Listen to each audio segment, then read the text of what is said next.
नहीं कर पाते तो पैनिक ना होना इट्स बेटर। अगर और एक चीज़ अच्छी थी कि जैसे मुझे नहीं पता था, I am new for this, कि अगर नहीं कॉन्टैक्ट हो रहा है तो एटलीस्ट कंपनी या आपसे कॉन्टैक्ट करके कैसे है या उनकी शिप कैसे सिचुएशन में है वो जान सकते हैं। तो it is very helpful to keep calm our self. So it's really nice and I am happy for that कि ये चीज़ हम लोग को पता चली। और एक जैसे कि फाइनेंशियली भी आपने सपोर्ट किया कि मेडिकल या कौन से डॉक्यूमेंट्स आपको पता होने चाहिए, ये इंफॉर्मेशन मिली, जैसे कि वो हम लोग को पूरी नहीं पता थी। कॉन्ट्रैक्ट के बारे में ही पता था सिर्फ कि वो एक होता है, उसके अलावा भी बहुत सारे पॉइंट्स हैं। जैसे कि पवन सर ने कहा कि CB it's also very important, so उसमें भी बहुत सारी चीज़ें हैं, तो वो हम लोग को पता होनी चाहिए। जैसे कि नॉमिनीज़ मैंने कभी फाइंड आउट ही नहीं किया था कि नॉमिनीज़ होने चाहिए, मतलब it's very important role. Nominee है कि नहीं अभी मैं हम लोग जाके चेक करेंगे कि है कि नहीं।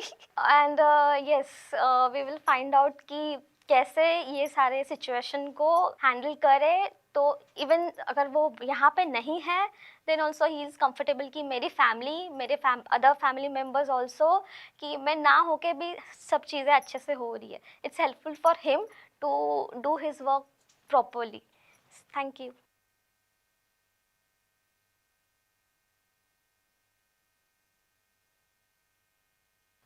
Hello, my name is Ambika Ghosh and I am Kaushik Ghosh wife, third engineer, Scorpio. ये मेरा फर्स्ट सेमिनार है मुंबई में।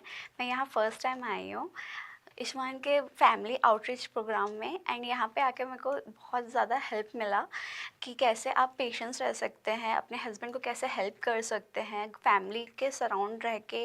वो अगर शिप पे है तो आप फैमिली को कैसे हैंडल कर सकते हैं, अपने फाइनेंशियल को कैसे हैंडल कर सकते हैं। ये बहुत ही हेल्पफुल था। सारे वाइफ को एक बार लाइफ में एक बार अटेंड करना चाहिए और अपने हस्बैंड के लाइफ को मतलब जानना चाहिए कि उनको कितने डिफ़िकल्ट्स फेस करने पड़ते हैं, एंड हम उन घर पे बैठ के उनकी कैसे हेल्प कर सकते हैं। तो ये बहुत ही हेल्पफुल था हमारे लिए कि हम कैसे उनको सपोर्ट करें, हेल्प करें। हमको बहुत नॉलेज मिला इस चीज़ को लेके कि उनका प्रोफेशन, उनकी लाइफ बहुत कैसी है करके। Thank you.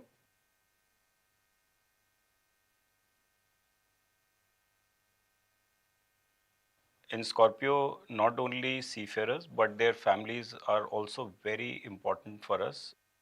That is how the thought of doing a family outreach program came up. We did our first program in Udaipur in March this year. It was a great success. Families really appreciated the topics that were touched upon. It was broadly to cover life at sea, what the seafarers go through, and how that impacts the families is what we covered. Our principle is clear that we want the seafarers to relax while they are at sea doing their job. We are there to take care of their families. Through these family outreach programs, we are able to not only cover the life at sea, but also engage with the families and create that bond which is very essential to have in case if the families need our support. Thank you.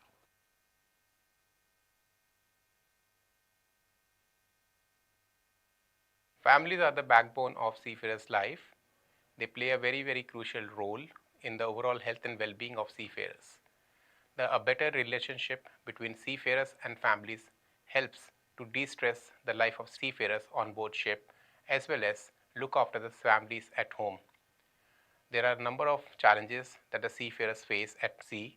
Equally, the families also go through a number of different challenges at home. They do solo parenting, they take care of the elders at home, they look after the children, and as well as they have to look after their own work and other commitments for the society. Besides this, seafarers could not attend major events at home, or they could not be there at difficult times at home. And it is very important that the families have a coping mechanisms. They have a clear understanding on communication strategies with their seafarers, so that the crisis, if happens at home, they can be looked after.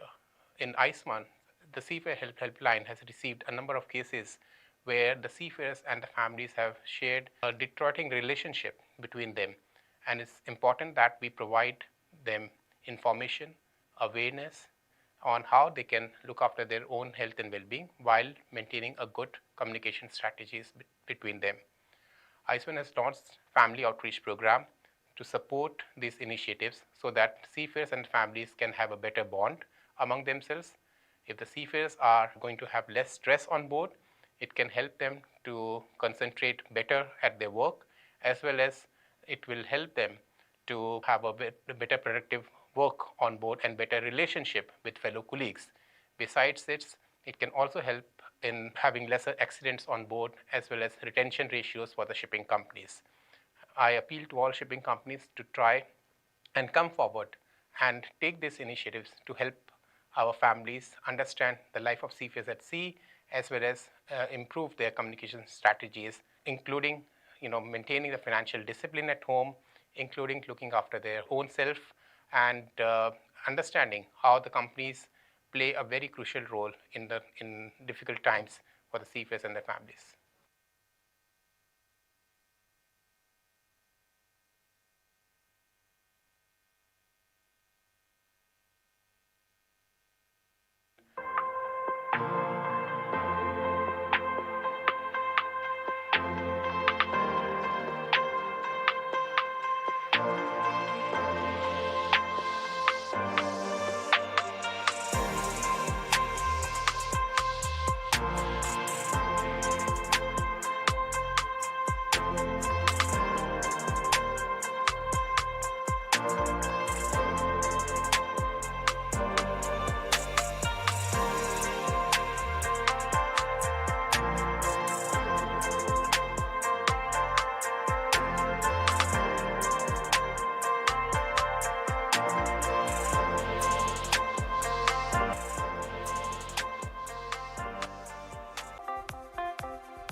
Emirat Maritime, headquartered in Dubai, is a highly diversified and exceptionally successful shipping company in the United Arab Emirates. The ships are all maintained to the highest industry standards. We firmly believe in the value of our people, leadership, and technical expertise, which collectively ensure the delivery of highly efficient, safe, and reliable services.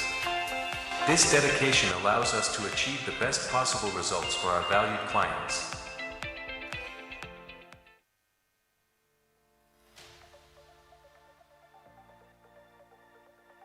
Good day, everyone. As we gather for the Iswan India seminar here in Mumbai, we are reminded of something fundamental. Our industry's true north is people. Our seafarers, their families, and the show teams who support them. At Fleet Management, our path has been shaped by the same compass.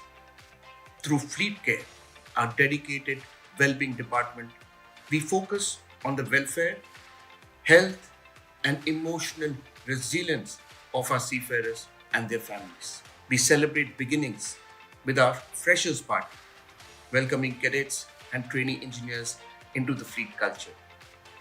And for those beginning their first voyage, Buddy on Board ensures every new trainee is welcomed, guided, and supported.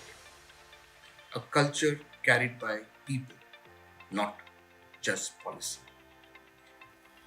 Our connection continues assured through social engagements such as tea talks with fleet, with seafarers and families, gatherings that keep communication open and human. Our fleet family support groups, what we call as the FFSG, is a crucial pillar of community support, ensuring families and seafarers overcome impediments together. Let us connect Iswan, stall with our daily practice. Attract by making our seafarers confident and cared for. Retain by listening, learning, and supporting the show. Sustain by strengthening families and the shore bridge that ties sea to home. On behalf of Fleet Management, thank you for the work you do.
need of help, then you need a real person with real advice to understand your requirements and find the right solution with you.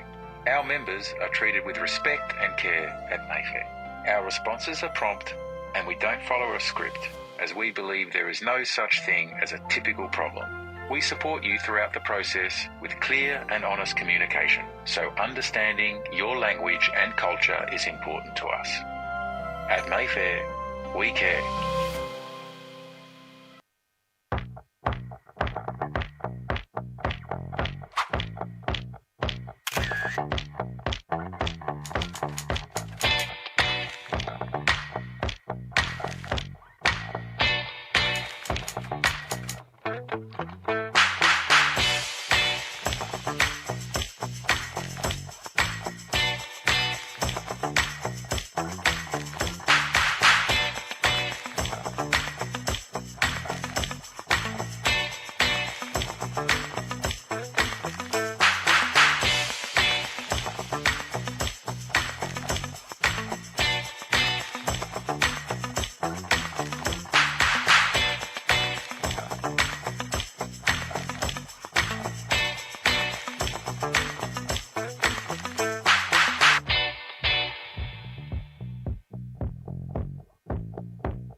No one supports digital payments at sea like Ship Money. Ship Money pioneered fintech and digitization in the maritime industry and constantly evolves to meet the needs of seafarers. Today, Ship Money is the most respected digital payments ecosystem on the water. Ship Money is more than just an API. We customize our technology for each client, so no two systems are the same. Each time, our implementation and customer success teams create new onboarding plans that bridge cultures and regions. Ship Money is truly hands-on, providing comprehensive, multilingual training anywhere in the world. Real-time issuance allows clients to get cards to crew members faster and more securely, while virtual cards are generated instantly in the Ship Money app. So if you're ready to transform your maritime payments, talk to Ship Money, the world's most experienced provider of digital payments at sea. Hello, my name is Aarti Matre. I'm seafarer wife. My husband name is Rishikesh Matre. He's a third officer. It is very difficult for us, not for only me, my family too, to live in a long distance relationship. But day by day, we are trying to manage ourselves, our time, our communication, and our understanding, especially. Yeah, it's helpful because of Iswan, how to handle the situation. Now it will be better for me as well as my partner too. We will discuss before he leaving that I learned from this session. It definitely it's helpful for both of us. I learn lots of things from other also. It's different situation, different kind of experience all they have. I learn because I am new. आइसवान से हम लोगों ने बहुत सारे point सीखे, जैसे कि अगर हस्बैंड ऑन बोर्ड है और हम लोग यहाँ पे है तो कितनी चीज़ें उनको कितने मतलब कैसे तरीके से उनको बतानी है और कितना कितनी चीज़ें अपने इम्पोर्टेंटली मतलब अगर इम्पोर्टेंट है तो ही बोलो, नहीं तो ना बोलो, वो ज़्यादा बेटर है। Try to understand their situation also, like अगर बात नहीं कर पाते तो पैनिक ना होना इट्स बेटर। अगर और एक चीज़ अच्छी थी कि जैसे मुझे नहीं पता था, I am new for this, कि अगर नहीं कांटेक्ट हो रहा है तो एटलीस्ट कंपनी या आपसे कांटेक्ट करके कैसे है या उनकी शिप कैसे सिचुएशन में है वो जान सकते हैं। तो it is very helpful to keep calm our self. So it's really nice and I am happy for that कि ये चीज़ हम लोग को पता चली। और एक जैसे कि फाइनेंशियली भी आपने सपोर्ट किया कि मेडिकल या कौन से डॉक्यूमेंट्स आपको पता होने चाहिए, ये इन्फॉर्मेशन मिली, जैसे कि वो हम लोग को पूरी नहीं पता थी। कॉन्ट्रैक्ट के बारे में ही पता था सिर्फ कि वो एक होता है, उसके अलावा भी बहुत सारे पॉइंट्स हैं, जैसे कि पवन सर ने कहा कि CB it's also very important. So उसमें भी बहुत सारी चीज़ें हैं, तो वो हम लोग को पता होनी चाहिए। जैसे कि नॉमिनीज़ मैंने कभी फाइंड आउट ही नहीं किया था कि नॉमिनीज़ होने चाहिए, मतलब it's very important role. Nominee है कि नहीं अभी हम लोग जाके चेक करेंगे कि है कि नहीं। And yes, we will find out कि कैसे ये सारे सिचुएशन को हैंडल करे। तो इवन अगर वो यहाँ पे नहीं है then also he is comfortable कि मेरी family other family members also, कि मैं ना होके भी सब चीज़ें अच्छे से हो रही है। It's helpful for him to do his work properly. Thank you.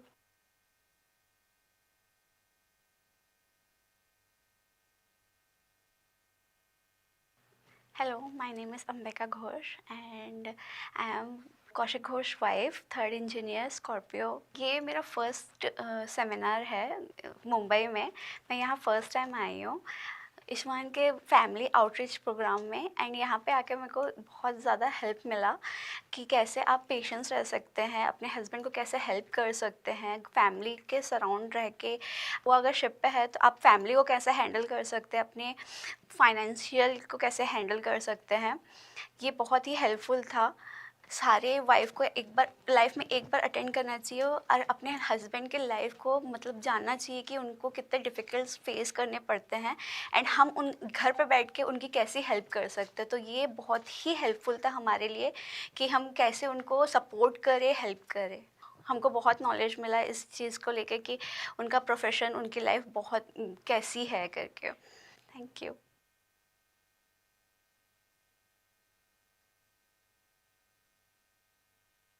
In Scorpio, not only seafarers, but their families are also very important for us. That is how the thought of doing a family outreach program came up. We did our first program in Udaipur in March this year. It was a great success. Families really appreciated the topics that were touched upon. It was broadly to cover life at sea, what the seafarers go through. A very good afternoon to everyone. We are expecting DG sir here in another 5 minutes, and then we'll commence today's session. While they are at sea doing their job, we are there to take care of their families. Through these family outreach programs, we are able to not only cover the life at sea, but also engage with the families and create that bond which is very essential to have in case if the families need our support. Thank you.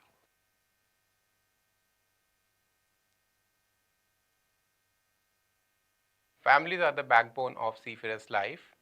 They play a very, very crucial role in the overall health and well-being of seafarers.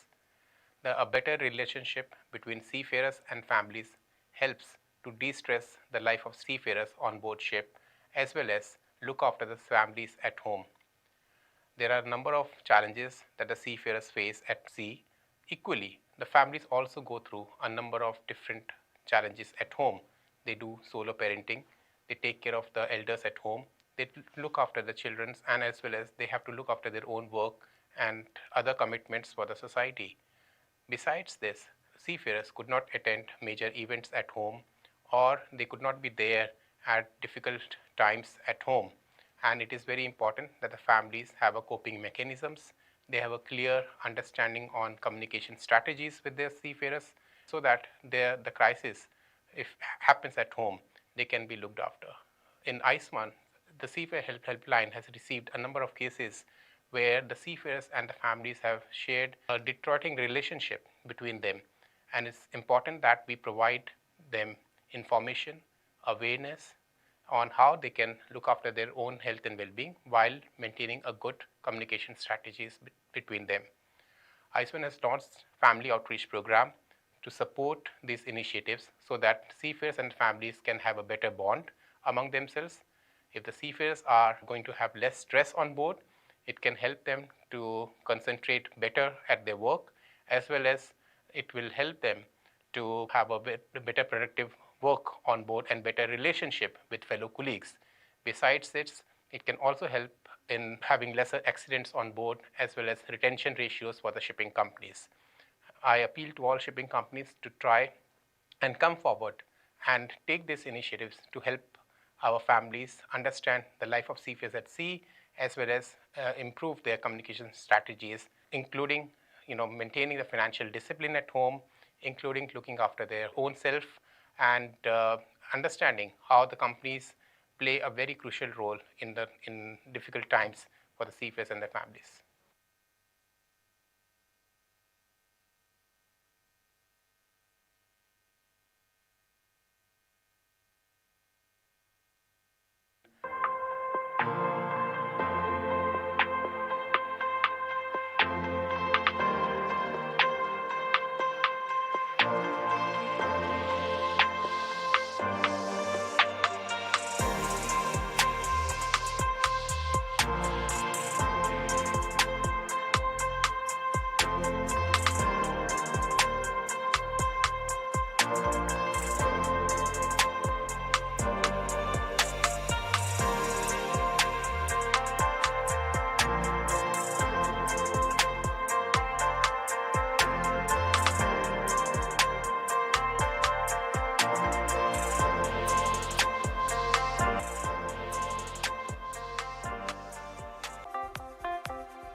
Emirates Maritime, headquartered in Dubai, is a highly diversified and exceptionally successful shipping company in the United Arab Emirates.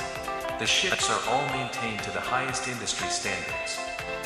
We firmly believe in the value of our people, leadership, and technical expertise, which collectively ensure the delivery of highly efficient, safe, and reliable services. This dedication allows us to achieve the best possible results for our valued clients.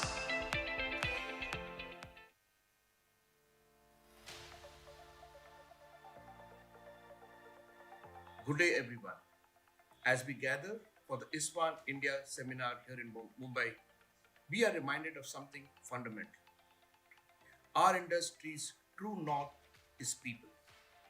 Our seafarers, their families, and the show teams who support them. At Fleet Management, our path has been shaped by the same compass. Through Fleet Care, our dedicated well-being department, we focus on the welfare, health, and emotional resilience of our seafarers and their families. We celebrate beginnings with our Freshers Party, welcoming cadets and trainee engineers into the fleet culture. And for those beginning their first voyage, Buddy on Board ensures every new trainee is welcomed, guided, and supported. A culture carried by people, not just policy. Our connection continues ashore through social engagements such as tea talks with fleet, with seafarers and families, gatherings that keep communication open and human. Our fleet family support groups, what we call as the FFSG, is a crucial pillar of community support, ensuring families and seafarers overcome impediments together. Let us connect Iswan, stall with our daily practice. Attract by making our seafarers confident and cared for. Retain by listening, learning, and supporting the show. Sustain by strengthening families and the shore bridge that ties sea to home. On behalf of Fleet Management, thank you for the work you do.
If you're sick and in need of help, then you need a real person with real advice to understand your requirements and find the right solution with you. Our members are treated with respect and care at Mayfair. Our responses are prompt and we don't follow a script, as we believe there is no such thing as a typical problem. We support you throughout the process with clear and honest communication, so understanding your language and culture is important to us. At Mayfair, we care.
good afternoon, everyone. Am I audible enough? Clear? Okay. We are still waiting for our dignitaries to arrive. DG sir is on his way, and he'll be with us very soon. Nevertheless, we start the event, we get going. No one supports digital payments at sea like Ship. A very warm welcome to you to the Iswan India Seminar 2025, hosted under the theme Attract, Retain, Sustain, supporting the well-being of seafarers and their families. My name is Suchita Gupta. I'm a senior psychologist and operations coordinator at Iswan, and it's my privilege to be your host for today's event. Before I go ahead, I want to do a little activity with you all. We have all had a little meal. It's the afternoon time. Definitely chances of dozing off is a little high. So I want to alert you all. This is a little simple activity, okay? Nothing much. You can be seated, do it at your place. It's a little clapping thing that you all have to do, and you all have to be loud, okay? So you need to clap once if you're sleepy right now. And be honest. Thank you. Clap twice if you're happy. Thank you. Clap thrice if you're excited. And clap, clap, and clap if you are excited and thrilled to witness the event. Thank you so much. That gets us going and has charged us a little.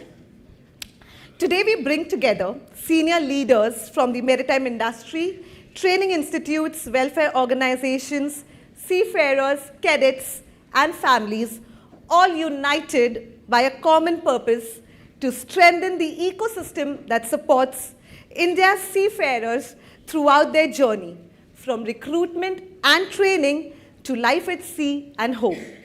The maritime sector stands at a defining moment, attracting young talent, retaining skilled seafarers, and sustaining their mental, emotional, and professional well-being have been more crucial than ever.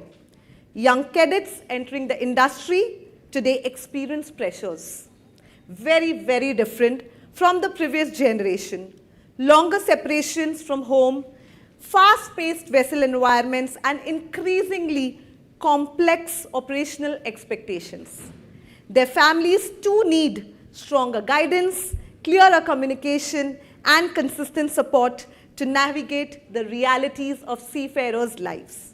And of course, our shore staff, who acts as a vital bridge between ship and home, need the right tools to respond with empathy, clarity, and confidence. This seminar aims to spark meaningful conversations on improving induction process, enhancing family engagements, and empowering shore staff, ultimately building a stronger, more unified support system for India's maritime workforce. If we get this right, we not only improve well-being, we strengthen retention, motivation, and long-term career satisfaction for thousands of seafarers. I have a few announcements to make before we move on. A heartfelt thank you to all our sponsors whose generous support has made today's event possible. Your partnership reflects your ongoing commitment to the welfare of seafarers and their families. We are also delighted to share that today's seminar is being live streamed. A very special thank you to our radio partner, Sailor Today, for making this possible and helping us reach a wider audience across India and beyond. A very warm welcome to everyone joining us online. We kindly request all attendees to be mindful of the cameras and help us maintain a smooth, respectful environment throughout the session. Before we dive in today's seminar, just a few quick housekeeping rules. Please ensure your mobile phones are on silent. We promise the event is exciting enough without additional background music. During our Q&A sessions, we encourage your participation. Let's keep our questions brief, relevant, and respectful so that we can hear as many voices as possible. Washrooms are located to the right. Please feel free to use them during the breaks or when required. Kindly take a note of the emergency exits around you. In the unlikely event of an emergency, please follow the instructions of the venue staff. We request you to not bring food or drinks inside the auditorium so we can keep the venue clean and comfortable for all. And with that, let's officially begin Iswan India Seminar 2025. It's my honor to invite a leader whose wisdom and vision continues to shape India's maritime sector. Mr. Deepak Shetty, former Director General of Shipping and Secretary to the Government of India, and currently a trustee at Iswan. Sir, we are privileged to have you with us today. Please join me in welcoming him with a warm round of applause as he delivers the welcome note and sets the scene for today's discussions.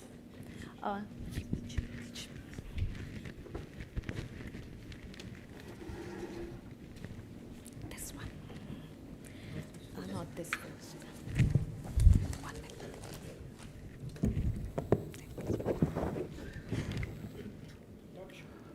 Good afternoon, ladies and gentlemen. Mr. Shyam Jagannathan, the Director General of Shipping, in absentia, he's expected to join in the next few minutes. My illustrious successor in the office as Director General of Shipping, Dr. Malini Shankar. Mr. Simon Grange, the Chief Executive Officer of the Iswan, distinguished invitees, cadets, members of the maritime media, ladies and gentlemen. It's an absolute pleasure and honor to be here amidst all of you this afternoon on a very thematically contemporary and a very futuristic discussion. Let me just flag two current developments which have characterized the template of Iswan.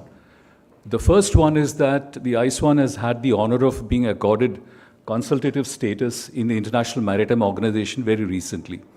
Now, this is a signal recognition of the body of work of Iswan over the last decade of its existence. And it augurs well because it gives it the kind of heft, the gravitas, for it to be able to contribute to the proceedings of the IMO, barring voting, which of course for us is fairly inconsequential. The second development which I need to bring you up to speed is the fact that following the experiment in Philippines, Iswan in India has now set up a formal base. Now this is registered under the Indian Companies Act 2013. Good afternoon, Mr. Shyam. So it's a very recent development where Iswan has been registered as a not-for-profit organization, and it's christened as Iswan India Association. Now what this body bids fair to do is it will be unveiling a host of services pan-India in a far more structured and a more cogent manner. So I thought it was necessary to share this with you. The theme of the day is attract, retain, sustain, and support the well-being of the seafarers and their families. It can't get more pertinent than this. But I just wanted to pose a hard question. What brings us, again, on an occasion like this, where probably those of us who have spent our lifetime in seafaring, and I've been around in the maritime administration since 2011 to 2016, and post that in different avatars, why is it that we need to assemble on an occasion like this and flag the very same issues of seafarers' welfare?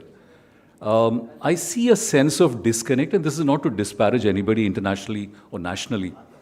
I think fundamentally, let's accept, there's no kidding, and let's not getting away from the fact that probably not adequate attention has been paid to this rather critical aspect. Dare I say that there is a sense of, acceptance of status quo. Okay, we need to comply with this and pay lip service, but fundamentally we don't recognize that the soft skills that the seafarers bring to the table is what is actually moving the vessels. Technology aside, it is fundamentally the core proposition of a seafarer, which ensures that the vessels move around all the navigation happens safely, securely, etc., and the exempt goods are traded worldwide very, very seamlessly. So the question is it that we as stakeholders have just not done enough to do, I mean, both across the aisle, the public sector, the private sector and the like? This sets me thinking uncomfortably as to, do we need occasions like this? And I'm not being a very skeptical person here.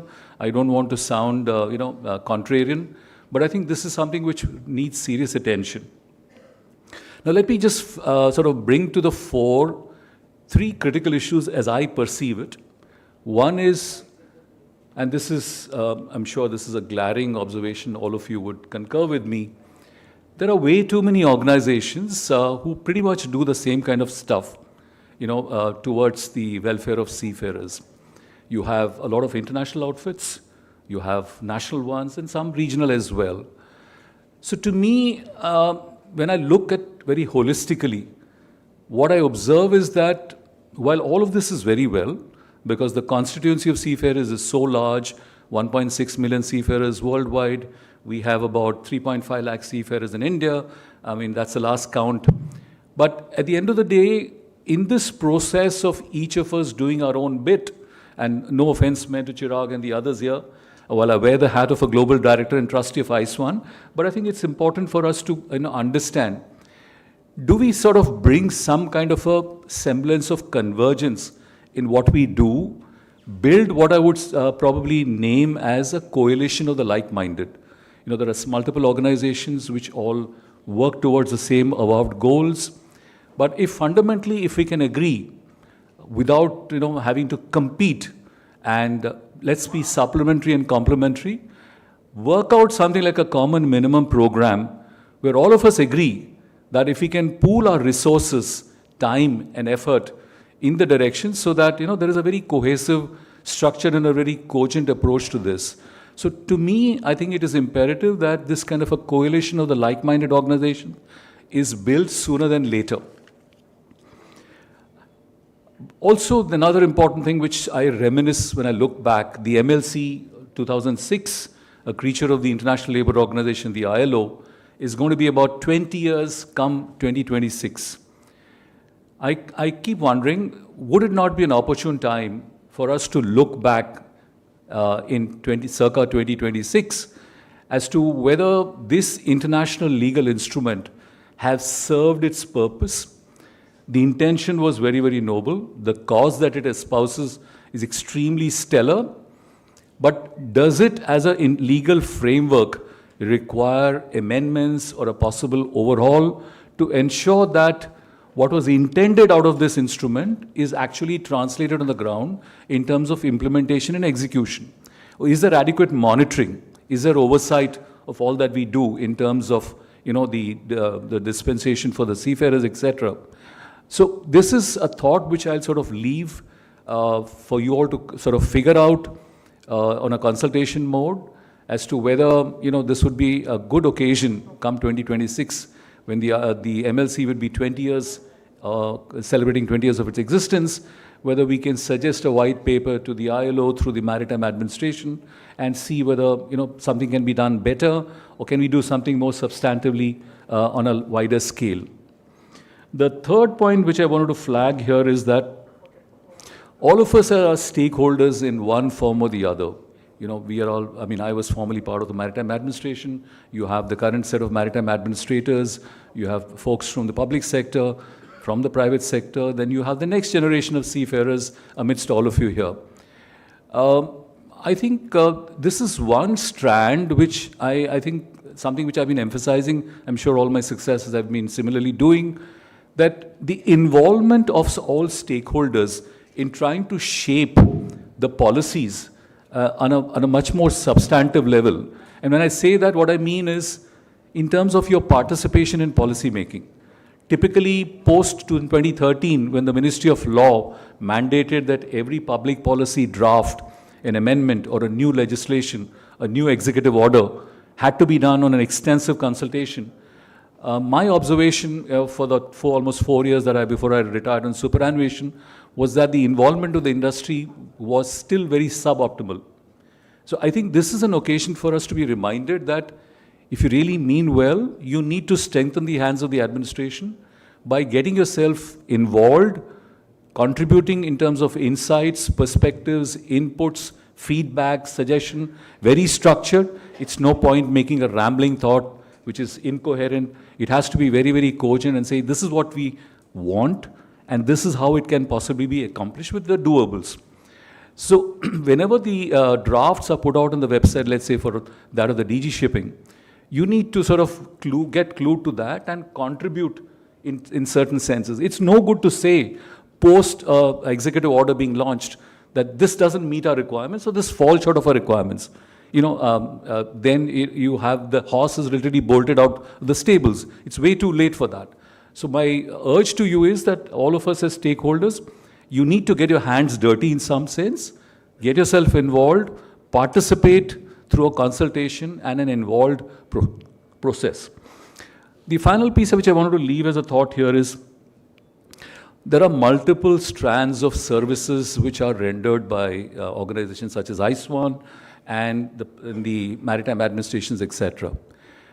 To me, for example, if you look at physiological health, the physical health, the mental well-being, you look at the challenges on the cyber front. These are all very singular pieces. They're all standalone pieces in some sense. But the way I would look at is pool all of that under a risk management overall template, because risk is today abundant in any industry.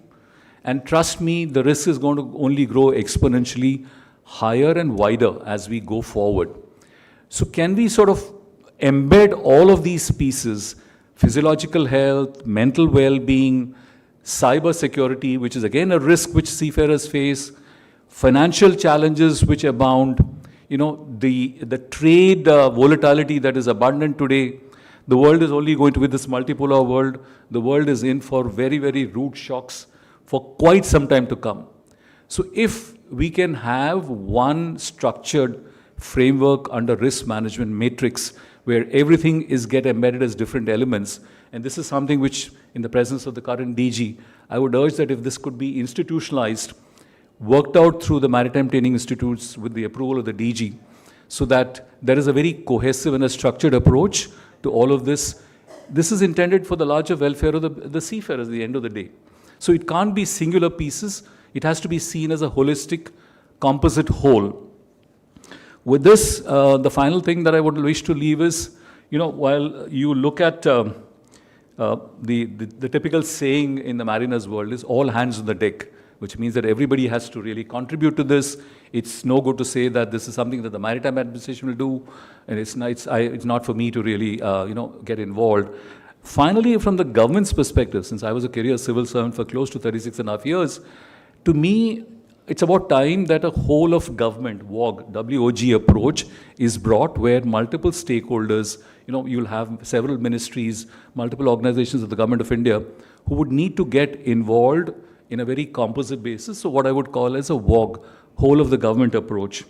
With this, now that we have two very illustrious persona to follow, all I can say is that please do get engaged in today's discussions.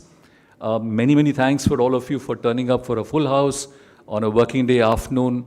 My deepest thanks on behalf of Iswan and also as a trustee and director globally. So thank you so much, and hopefully these next 3 hours that lie ahead of us will be very, very productive and meaningful in terms of structured recommendations which hopefully can then be carried forward as a momentum. Thank you, ladies and gentlemen. Good afternoon. I request you to please be on stage. Thank you, sir. May I request you to please come in the middle, and as I request Mr. Simon Grange, our CEO, Iswan. This is in-house, so please don't. It's fine. Just a small token from our side. Please, sir.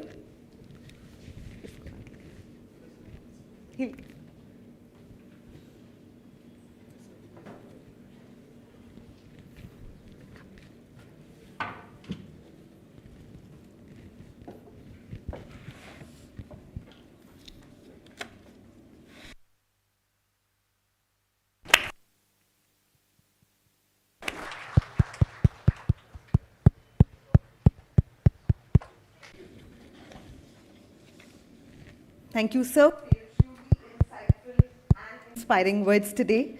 Your experience and commitment to the well-being of seafarers and the maritime industry continue to guide us in all the meaningful ways. Your presence sets a powerful tone for today's event, and it reminds us how impactful, thoughtful leadership can be in shaping a better future for our seafaring community. We are sincerely grateful for your time, wisdom, and continued support.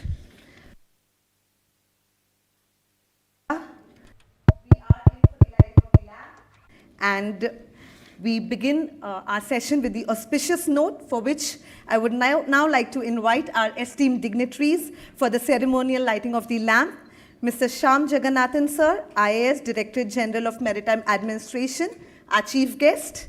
Dr. Malini Shankar, Honorable Vice Chancellor, Indian Maritime University, our guest of honor. Deepak Shetty, sir, former Director General of Shipping and Secretary to the Government of India, and Trustee at Iswan, Mr. Simon Grange, CEO.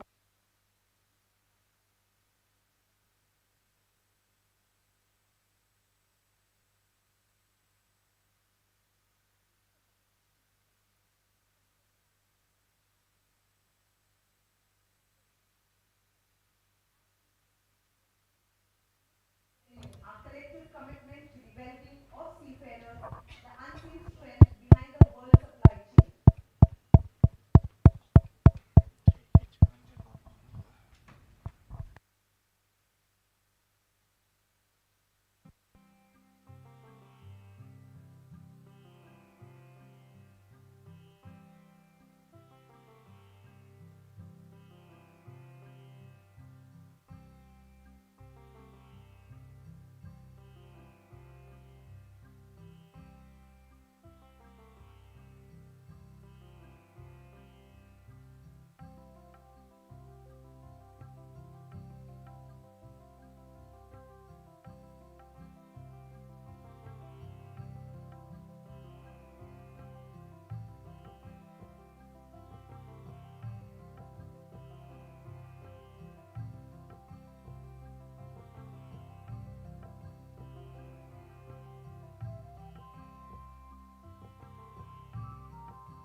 Thank you, our honored guests, for participating in this beautiful tradition.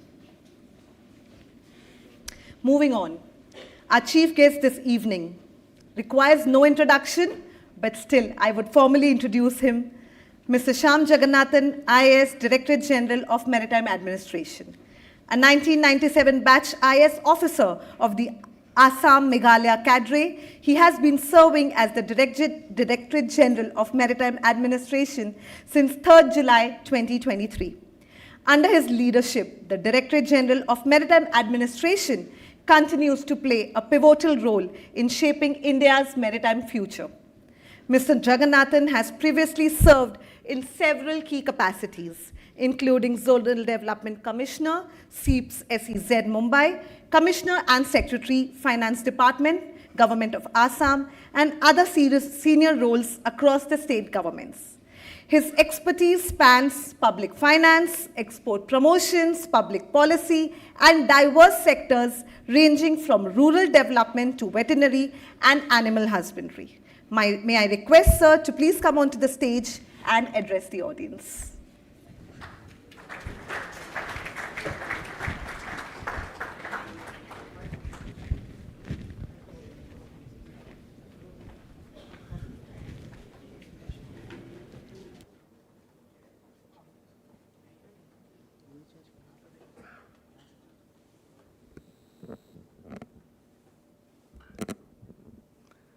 Namaskar. My very eminent and illustrious predecessors in office, Shri Deepak Shetty sir, Madam Malini Shankar ji, the Vice Chancellor of IMU, dignitaries who represent various folds of the maritime domain. Simon Grant, sir, the CEO, whom we had the privilege of hosting at the Directorate General of Shipping yesterday, Mr. Chirag Bari, other patrons and dignitaries. I'm indeed grateful for this very privileged occasion to interact with all of you, and specifically for those cadets who are present, whose future tomorrow is to be secured. I have a brief presentation, and this is to simply outline what the Directorate General of Shipping is doing. Before I start the presentation, let me please underline that these are revolutionary, transformational times. Firstly, there are 5 remarkable legislative changes happening in the Indian maritime domain.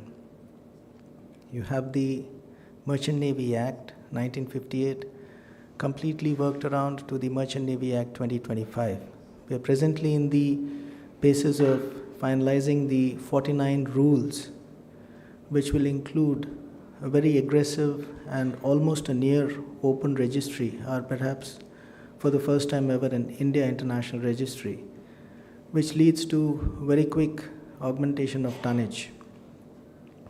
You flag more, you have more seafarers. The second is the Indian Ports Act, which basically is coming out of its colonial hold, and it has this provision for categorization, so moving away from the mere categorization of major ports and non-major ports, you would also have mega ports. The other 3 acts are an amplification of the intent between these 2 major legislations. The Coastal Shipping Act 2025, which bifurcates itself out from the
India Maritime University as the Vice Chancellor. Being a lady officer, what she has contributed, what gender inclusion has contributed, is visible in the nearly 750% increase of women taking to careers in seafaring and in the maritime domain. Next, please. While respected Deepak Shetty sir had spoken, there was a mention of the attributes which are needed to handle professionally the challenges of seafaring to be encapsulated into a standard curriculum, and that has to be embedded in the training. NUSI, the National Union of Seafarers of India, has partnered the GGS. The 22 areas where, after the basis of going through the HTW committee in the IMO, the STCW code being under a comprehensive revision, envisages mental well-being encapsulated, and most of the shipping majors and fleet management concerns, while they are crewing, look at the human element in these 10 modules which are there, which we have branded under Sagar Mein Yog. The Honorable Prime Minister's leadership for a decade plus on yoga being a heritage which is 5,000 years old and signifying the unison of mind, body and spirit. So what had been mentioned is 10 specifically curated modules which are available online on a learning management system and which has already been published. Physical wellness, mental and emotional wellness, spiritual, occupational, intellectual, environmental, social, financial, lifestyle, and safety and awareness. These modules are going to be taught as a part of the curriculum as to when you enter as a fresh cadet, what is it that you value? How do you manage your finances? How do you have your social interactions? What is the right methodology of measuring your own sense of mental well-being?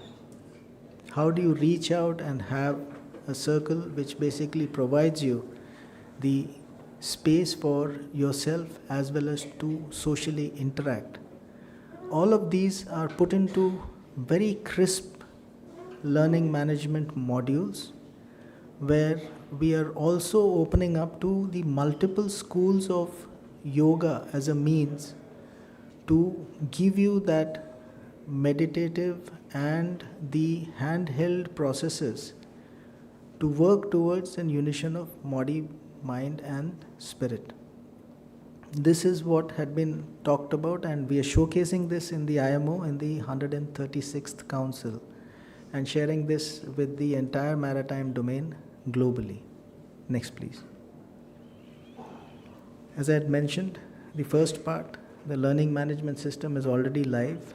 We are now working on the training of the trainers because these modules need to be taught in a very specific manner, although the digital part is evidently self-taught. Next. Sagar Mein Samman, as I mentioned, is also a part of the challenge. Women have their own intricate challenges when they are professing a career in seafaring.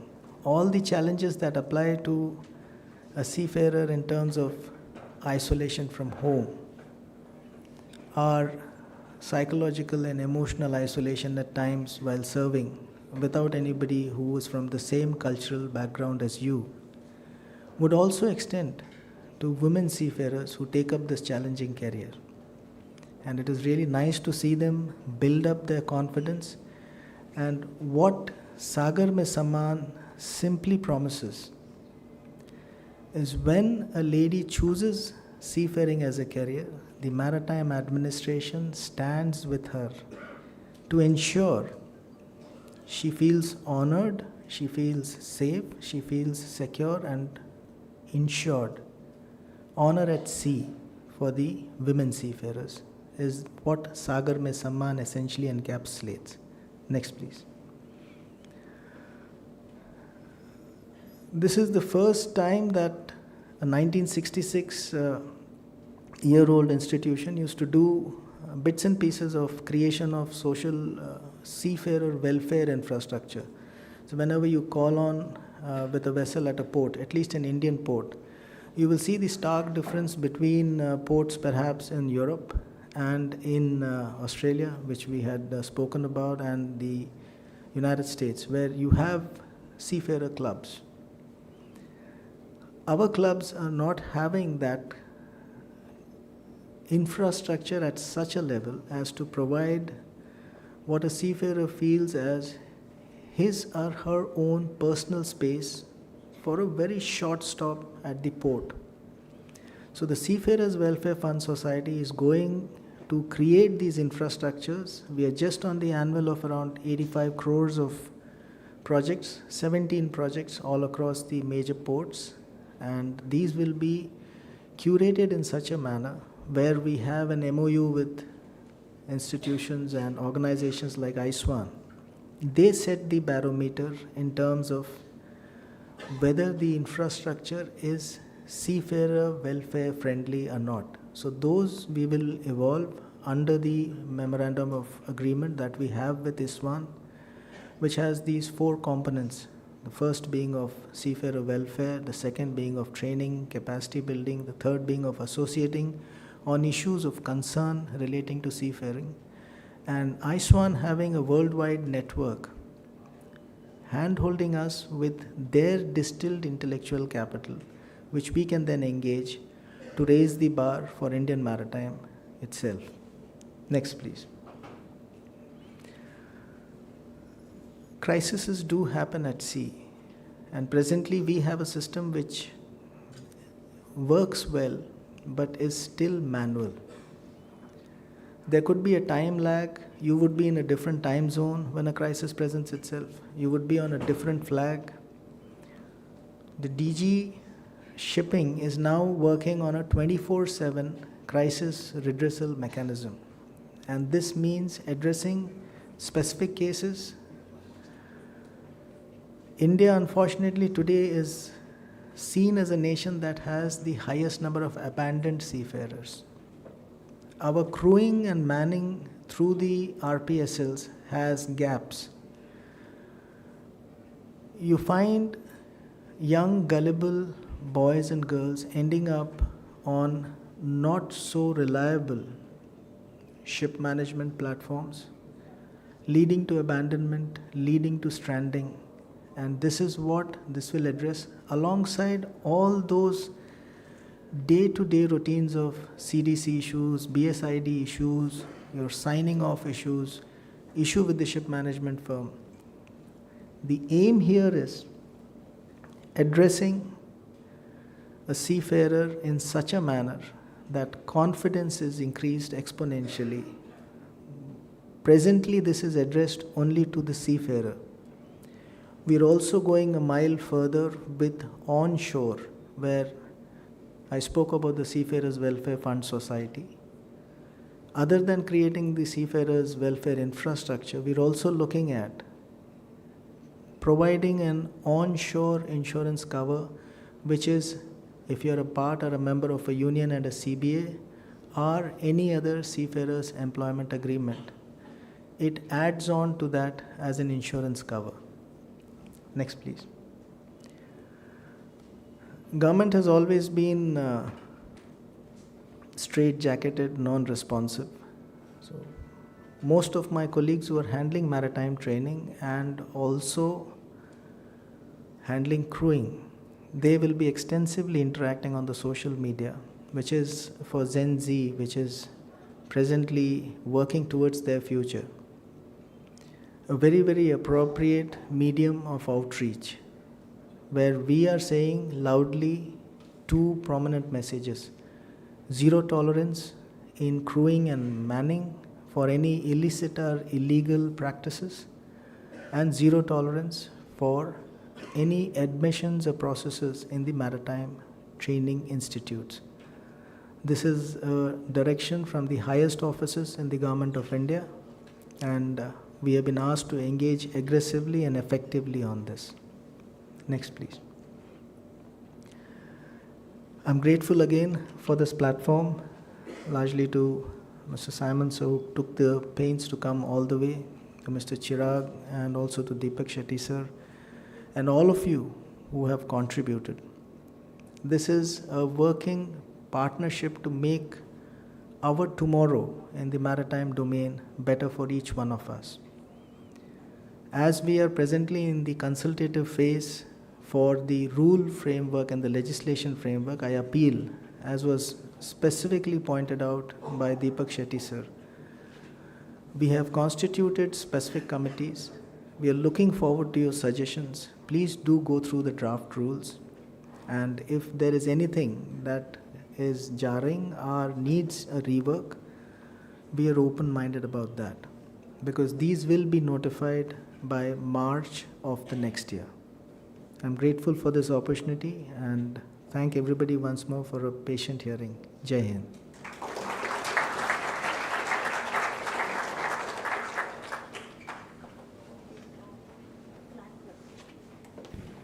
Sir, I request you to please be on stage with us for a moment. May I request Deepak Shetty sir to join us and present a token of appreciation for the insightful address by sir.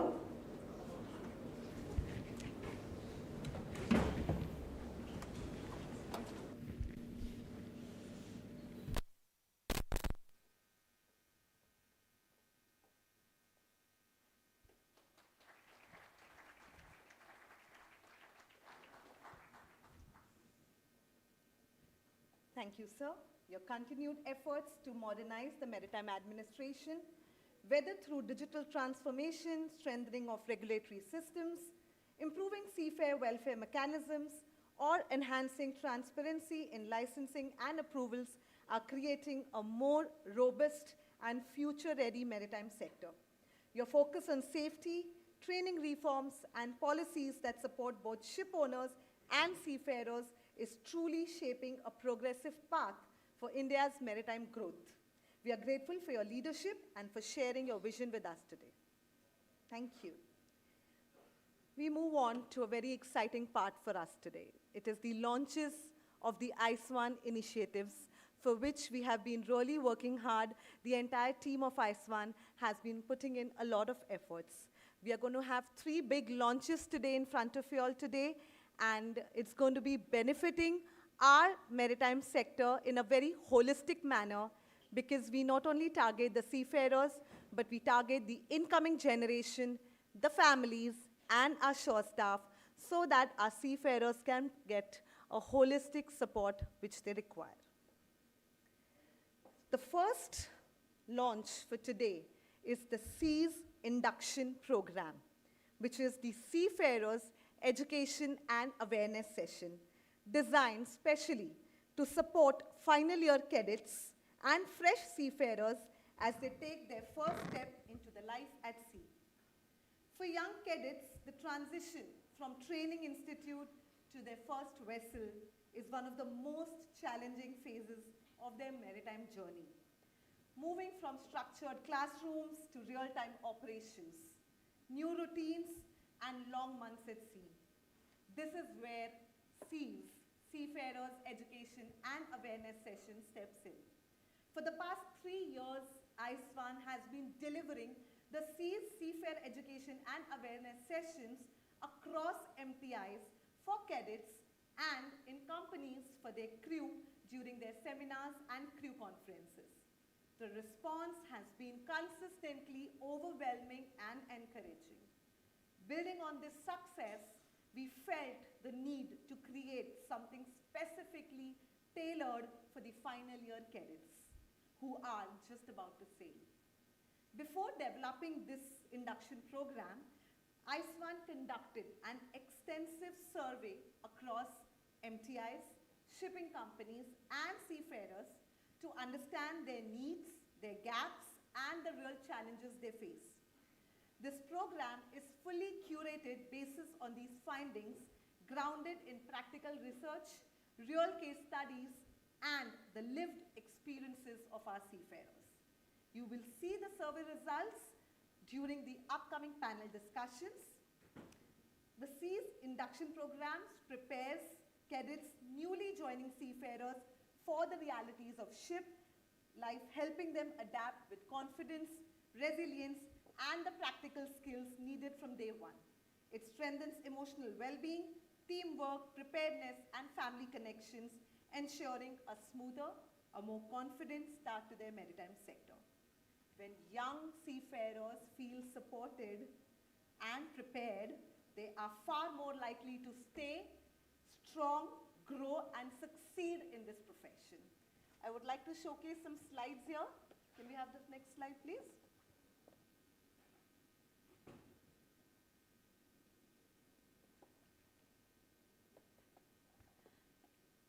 So these are the glimpses of our sessions conducted in the past, some of the testimonials on the screen, some pictures for you to see. We have conducted this already. We had been conducting these sessions in the MTIs and different crew conferences. We've been doing it for many shipping companies till now. Moving on, can we have the objectives? Sorry. Yeah. So these are the objectives of our session. We want our young seafarers to be informed, be aware, and be prepared and empowered. These are the different modules that we cover in this session. Joining ship through licensed crewing agencies, making them aware about this, making them aware about maritime piracy, threats at sea, mental health, stress management, one of the most talked about topic, physical health and hygiene, abuse, bullying, harassment, discrimination, and violence, ABHDV, building a supportive culture, cultural compatibility, and building an inclusive environment. So these are the core modules that we cover in the SEAS sessions that we will be covering. Can we move to the next? So these are the topics which are just the key benefits of SEAS.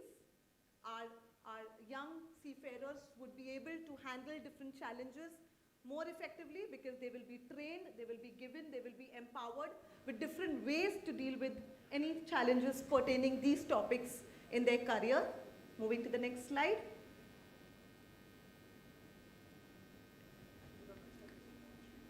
We have the launch. So we formally launch. This is.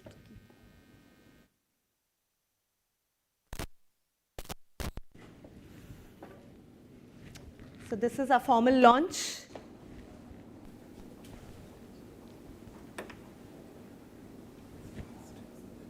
Yeah.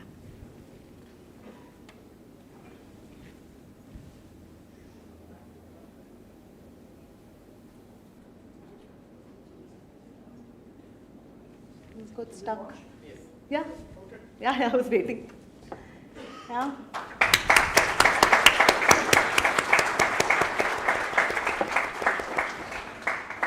So it's our sincere request to the MTIs, to the shipping companies to come ahead, get these sessions for your incoming generation and get them empowered ahead. Moving on. Yes. Okay. So we have the next launch. We want the launch. So the next launch is also very special, very close to our heart. And we got this input from the industry to launch something which again is not, really given a lot of importance. That is our shore staff. We say the seafarers require support from all ends. We have provided them from their families for them, but the shore staff who play a very crucial role in their life to give them support, to give them the right, give them the right direction to face the challenges, and at the same time take care of their own mental health and well-being. Keeping this in mind, again, we have formally curated a program which is a workshop in which we give the shore staff a reality check of the life of seafarers, the right way we upskill them, they can support the seafarers and the family members, and at the same time take care of their own mental health and well-being. Again, this session has been launched after conducting an extensive survey with the seafarers, the result of which will be displayed before the session. Can we have the launch, please?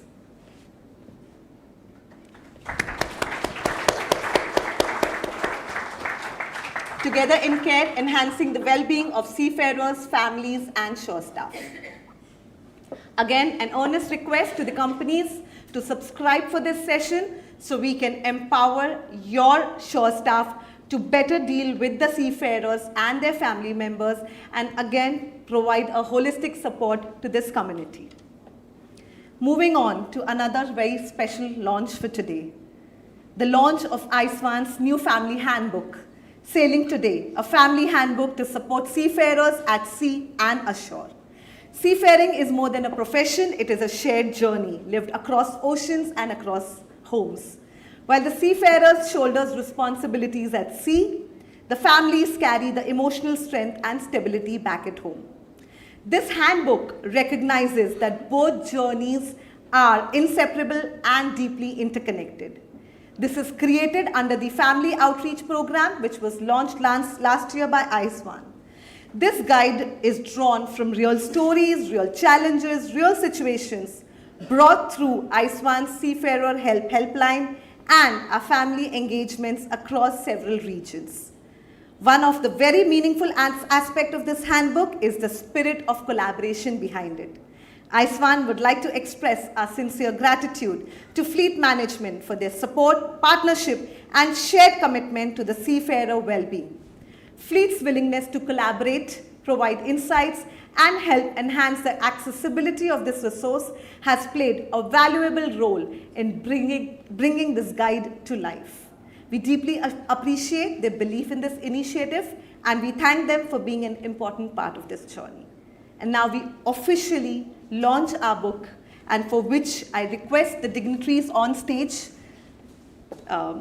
Shyam Jagannathan sir, Dr. Malini ma'am, Deepak sir, Simon, Chirag Bari, Captain Randeep Mahadik, and the team of Fleet to formally launch this book.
Before we invite our next speaker, we would like to extend our heartfelt thanks to Fleet Management Limited for being the platinum sponsor for this event.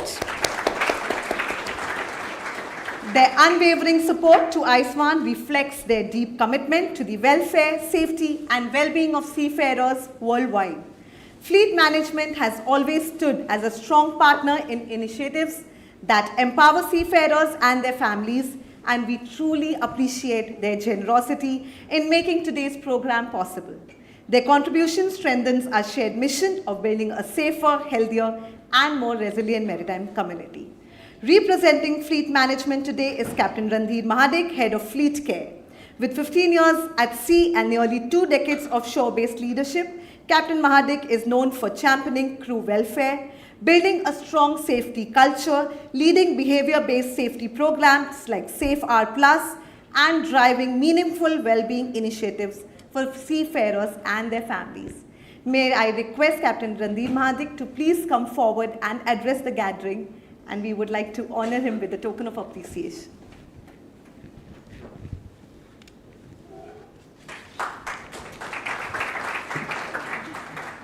You don't need this.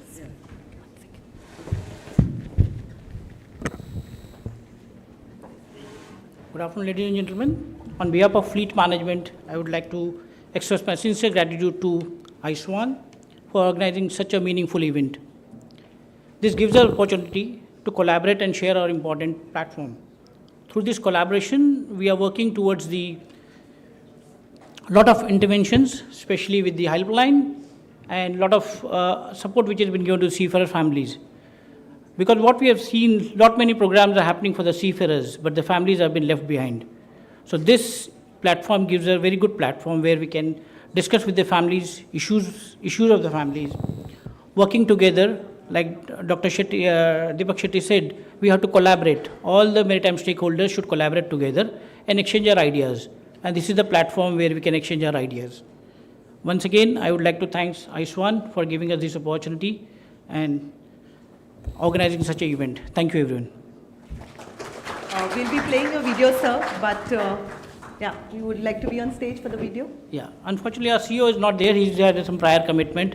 So he has sent us the video link, thanking Iswan for this wonderful event.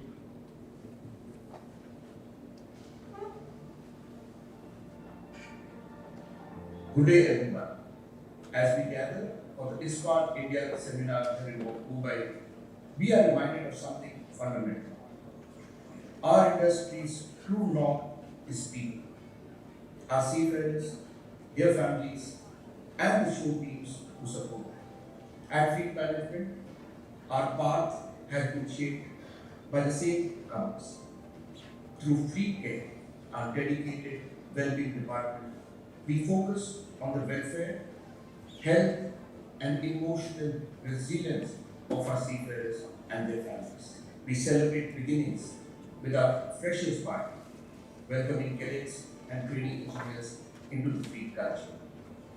And for those beginning their first voyage, Buddy on board ensures every new trainee is welcomed, guided, and supported. A culture carried by people, not just policy. Our connection continues to show social engagements such as tea talks with fleet, with seafarers and families, gatherings that keep communication open and human. Our fleet families support groups, what we call as the FFSG, is a crucial pillar of community support, ensuring families and seafarers overcome impediments together. Let us connect this Iswan with our daily practice. Attract by making our seafarers confident and cared for. Retain by listening, learning, and supporting the shore. Sustain by strengthening families and the shore bridge that ties sea to home. On behalf of Fleet Management, thank you for the work you do. Thank you, ladies and gentlemen. Thank you. Sir, I request you to please be on stage, as I request Mr. Shyam Jagannathan, sir, to please present a token of, he's left? Oh, I'm so sorry. Then Malini ma'am, please present a token of appreciation to Fleet. Your commitment to improving the lives of seafarers and their families add great strength to our collective mission.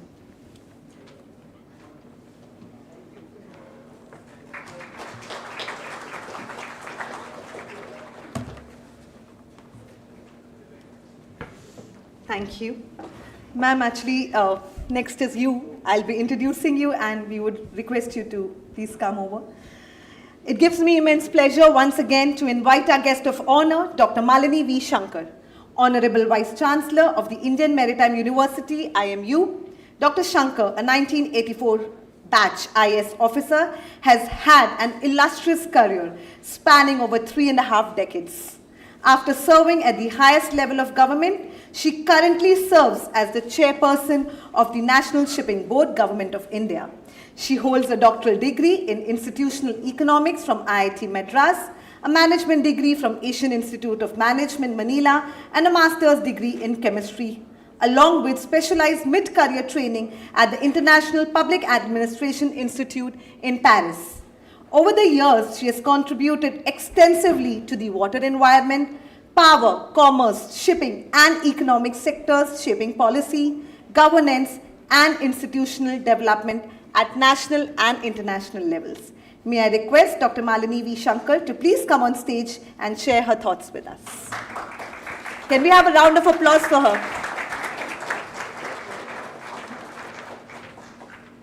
Will you require this? Good afternoon, everybody. Namaskar. Mr. Shyam Jagannathan, who is the Mai Bap, like we say, of the shipping fraternity. He had to leave for a meeting. My illustrious predecessor, Mr. Deepak Shetty, Mr. Simon Grange, welcome to India. And of course, Chirag Bhari was kind enough to invite me and give me long notice because I'm headquartered in Chennai now. Thank you for giving me the opportunity to be amidst all of you today. And very importantly, a lot of cadets here and friends of the maritime community. Much has been said by the previous speakers on what Iswan is doing and what the cadets and the industry need to look at. But I'm just going to relate two events which throw light on how important this aspect is, or how it highlighted the importance for me. The first story is when I took over as Director General Shipping. The first thing you do in the first week, because it's a new assignment you have, is to open the tapal, which is all the communication, the correspondence which comes. One of the correspondents in the first week itself, there's this mother from Bihar who wrote. She says, "I'm writing with my blood." It was written in red ink. And she said the family has mortgaged all the property they had to send their son for maritime training to an institution. But the institution did not place him. He could not get placement. They had mortgaged the land, there's no job, and he was expected to be the sole breadwinner. So it gives you a thought as to whether he went to the right institute, whether he was guided by the right people, and why did he not get a placement.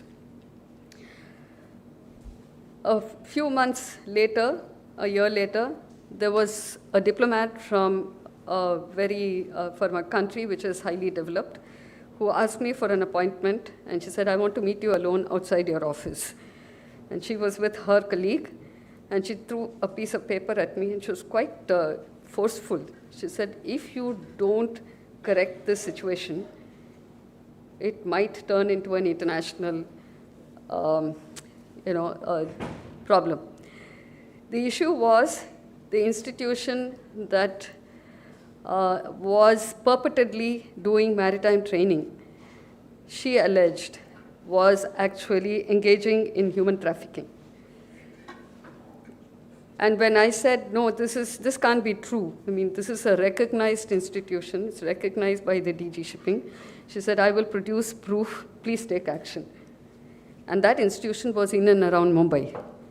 So these are things that are happening in the sector that each one of us has to know, and we have to take steps to ensure that this doesn't go into gargantuan proportions that attract the attention of internationally important institutions and authorities. After joining the Indian Maritime, after taking the assignment at the Indian Maritime University, I also came to know how youngsters, high school students, are actually lured into joining certain institutions. There are agents who go into the hinterland of India and spread awareness regarding, these agents are actually paid agents. Now that is one of the reasons why the government probably said that there has to be a common central exam for all institutions that are offering maritime education.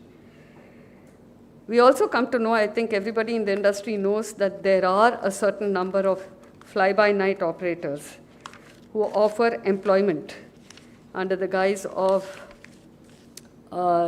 taking them on good ships, on board good ships.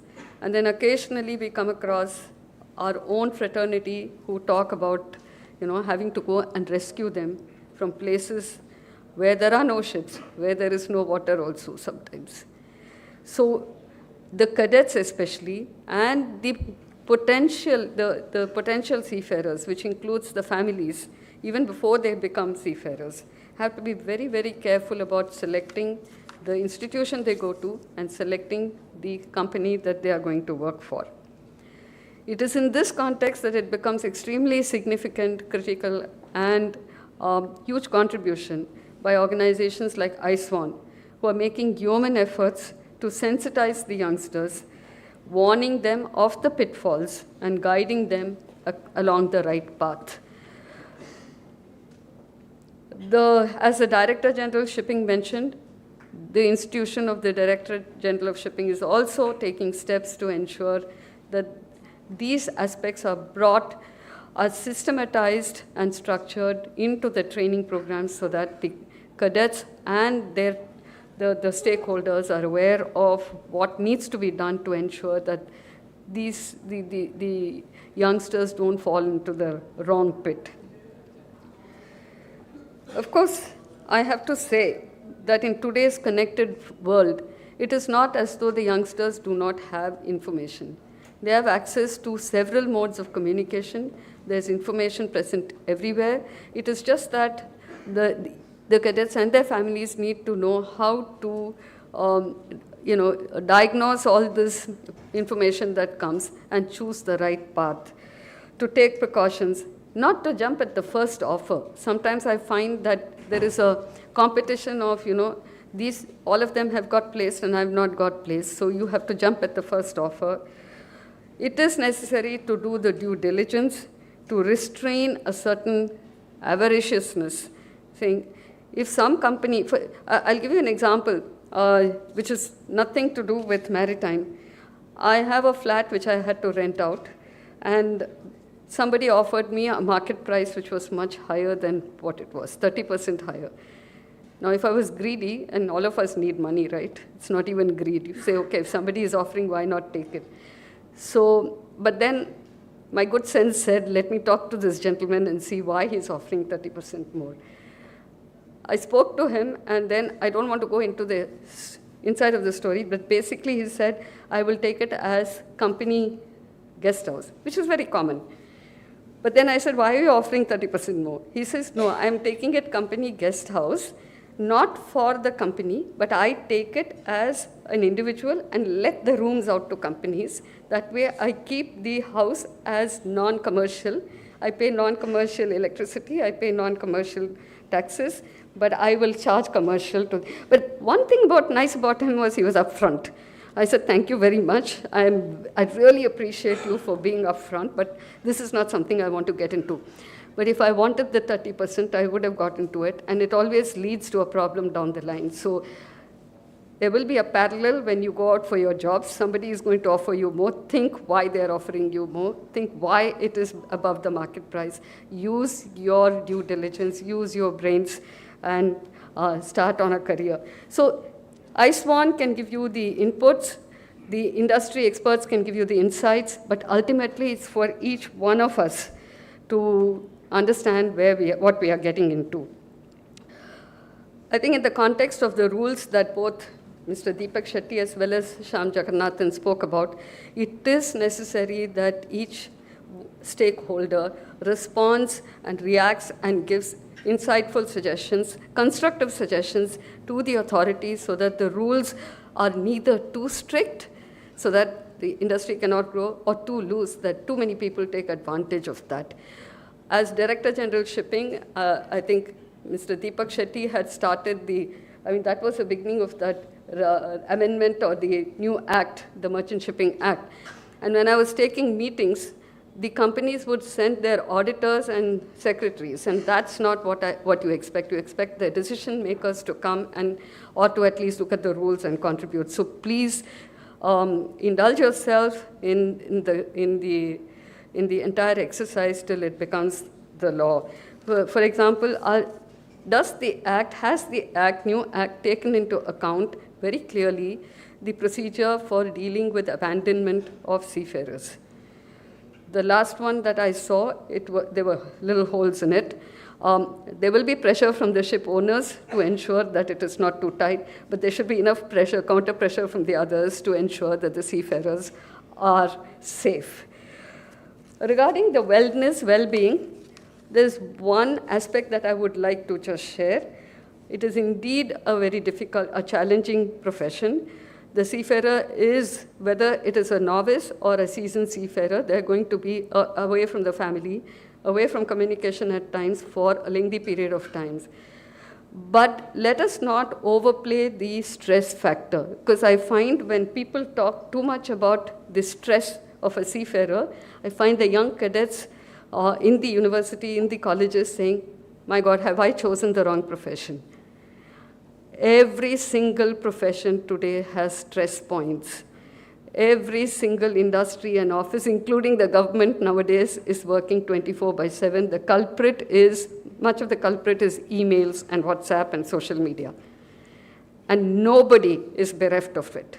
So let us not keep thinking it's only seafarers only face this problem. The problem is universal today. Ask anybody, ask the IT people.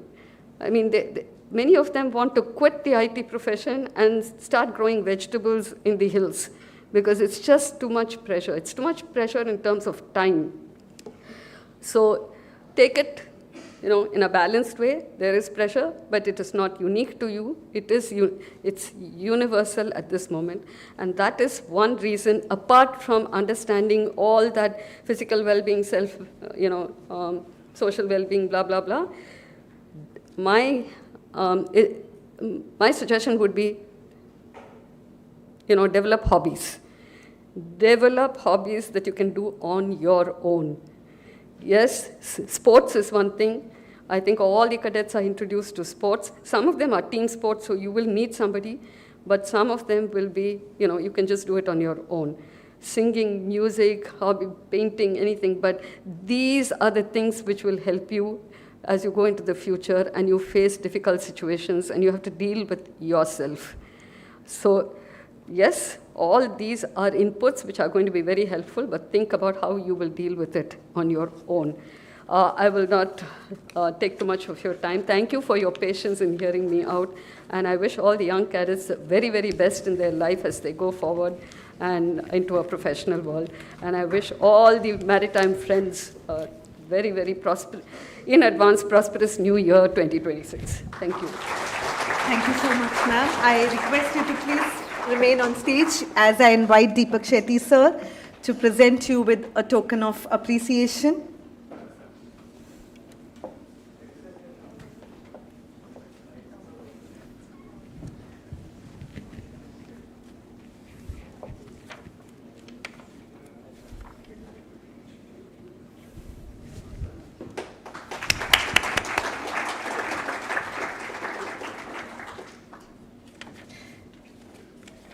Thank you so much, ma'am, for your insightful words.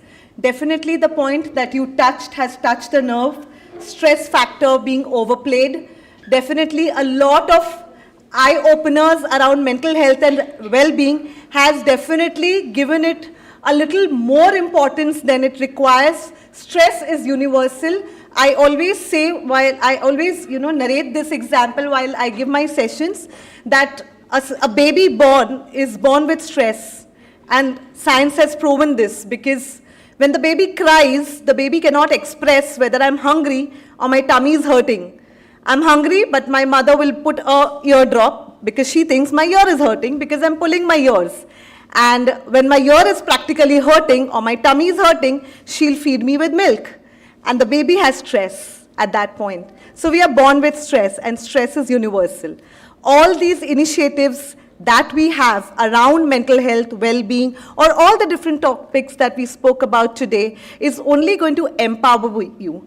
Don't take it as something that you can go get along with and take due advantage of it and go ahead in your career. So that point was very well brought up by you, ma'am, and we completely agree and resonate with it. Moving on. A very special and meaningful part of today's program, that is chartering the course Seafarers' Voices.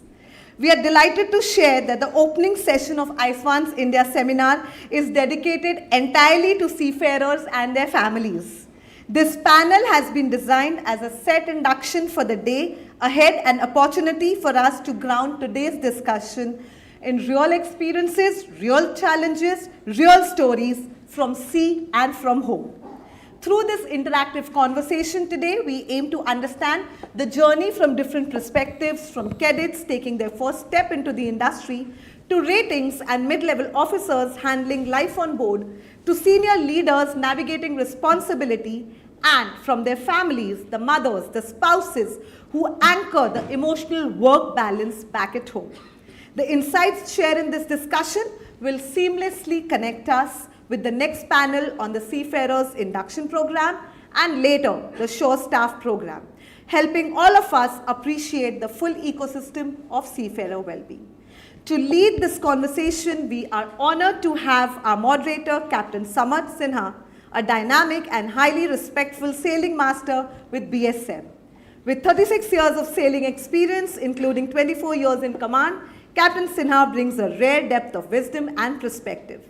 His journey spans teaching at ARI from 1997 to 2003, serving as a Marine Superintendent in Jacksonville in 2006, and even venturing into the entrepreneurship between 2009 and 2012 before returning to sea. He now looks forward to transitioning back to teaching after retirement. His rich experience and genuine commitment to seafarer welfare will guide this dialogue with insight, clarity, and sensitivity. Joining him on the panel today, we have a diverse group of voices representing the full spectrum of seafaring and family experience. May I invite our panelists on stage. First, we have Ms. Ayushi Gusen, a dynamic young deck cadet from Uttarakhand, currently sailing with Scorpio tankers. She has hands-on experience on dual-fuel product chemical tankers and oil tankers and brings fresh perspective of today's next-generation seafarers. Mrs. Vidya Patil, a dedicated government officer from the police department in Thane and a proud mother of a hard-working cadet currently training on bulk carriers and container vessels. She represents the voice of seafaring families, their hopes, challenges, and resilience. Next, we have Ms. Harshana, a psychologist with a decade of experience in workplace and emotional well-being and a proud seafarer spouse for the last 8 years. She brings a unique blend of professional insight and personal lived experiences of emotional journey of seafaring families. Coming up next, Mr. Errol Joseph D'Souza, a seasoned pumpman from Mumbai with 20 years at sea, having sailed on chemical tankers and oil tankers since 2005. He represents skill and long-term commitment of India's experienced seafaring force. Next, Mr. Dhanesh Patil, a certified OS from Samnagar with experience on 7 ships across tankers, bulk carriers, and container vessels.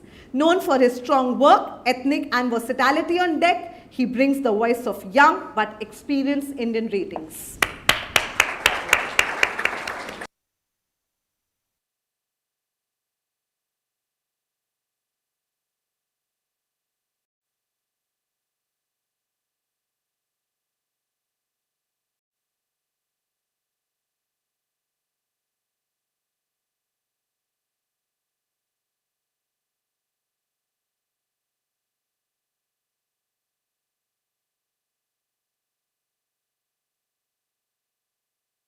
Thanks so much for having us here. I don't want to waste any time. We have a very tight time slot, so I'll start straight away with Pranav. Pranav, sailing a second engineer now, tell me, what difference do you find from the time that you joined as a fresh trainee to the trainees that you're getting in today's date?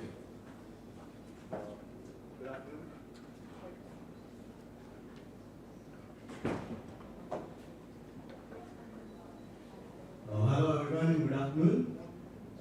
So for the question, I think newcomers right now benefit from a vast technology and internet. As opposed to when I first joined, we pretty much made up whatever we had on the ship and we used to take care of whatever we had on the ship. Newcomers, those who are here, who are joining, have a lot of theoretical knowledge right now. They're more aware. They've seen a lot of YouTube videos, they've read a lot of content on Reddit.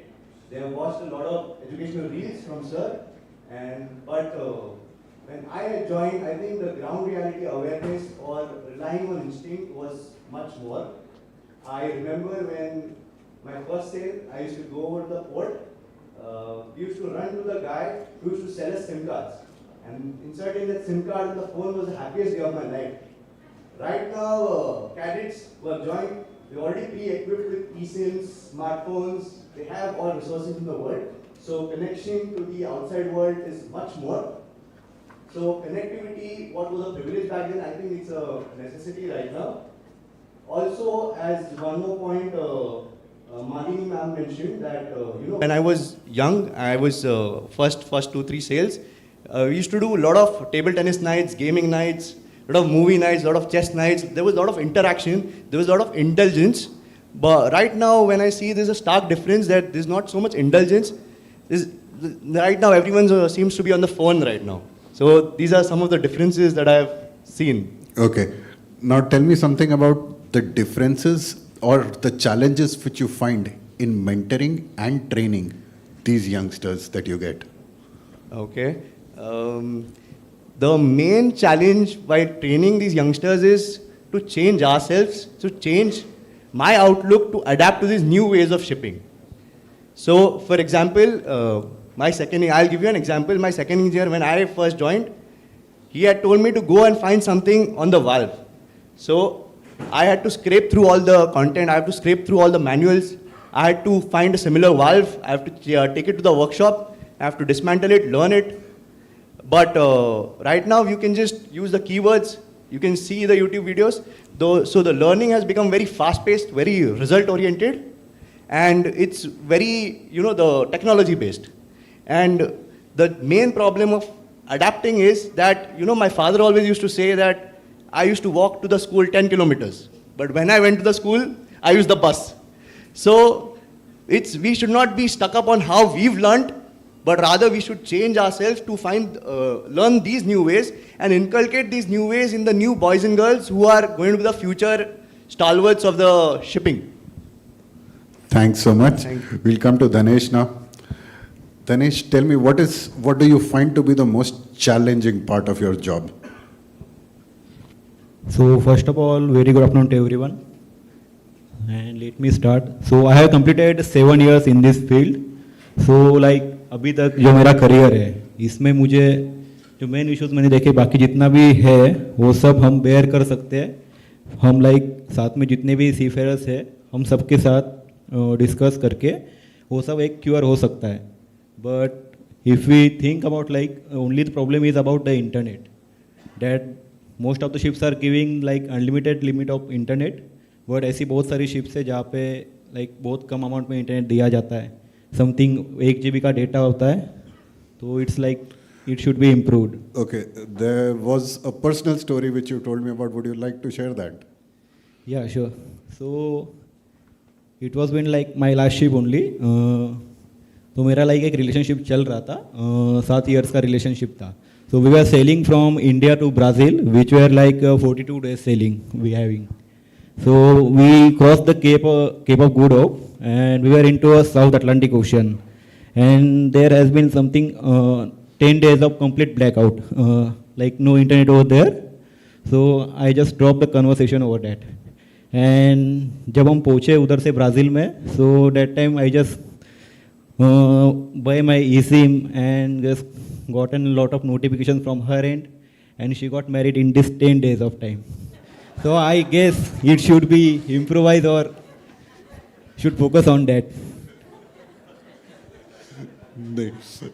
Yes, that's actually something that was very weird and that can happen to people, and I was like, but you're saying the company does take care and they have taken steps after that to assist you? No, they're not finding you another girlfriend, for sure. So we can't say about that, but there was one colleague with me who were working as a AB who was having, his wife was pregnant.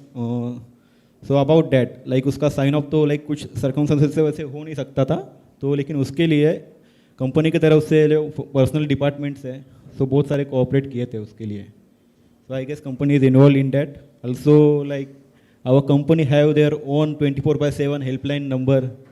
So the family, अगर मतलब like family अगर connect नहीं कर पाती हमारे साथ, अगर network वगैरह नहीं कुछ नहीं है, तो they can simply call to the fleet care department, and they are always there to assist them. Also, we have like in-house psychiatrist and all, so they are always ready to help us. Very good. Thank you. Thank you very much, Dhanesh. Now we come to Errol. Errol, again, you are a very senior hand here, a pump man, and very well respected, very senior. You have trained so many masters and chief officers by now. Okay, now you tell me, what difference do you find in the new guys coming now? The same, pretty much the similar question, but from a different side. Okay, from the differences that you find in the fresh guys as regards learning, mentoring, and training. Good afternoon, everyone. So like today, many new boys and girls joining this merchant navy, they are more related to the modern technology and gadgets. But in shipping, you require practical knowledge. It's very important. In today's world, practical knowledge and theoretical knowledge, both is required. So, whenever you join the ship, think the life is not easy. Okay? Life is not easy. You have to work hard. You have to be brave. In deep oceans, you are alone. And in case of any circumstance, you have to, your presence of mind, your patience is very important to get our work done safely. So, learn from your seniors how to be patient and be a good observer to get your work done safely.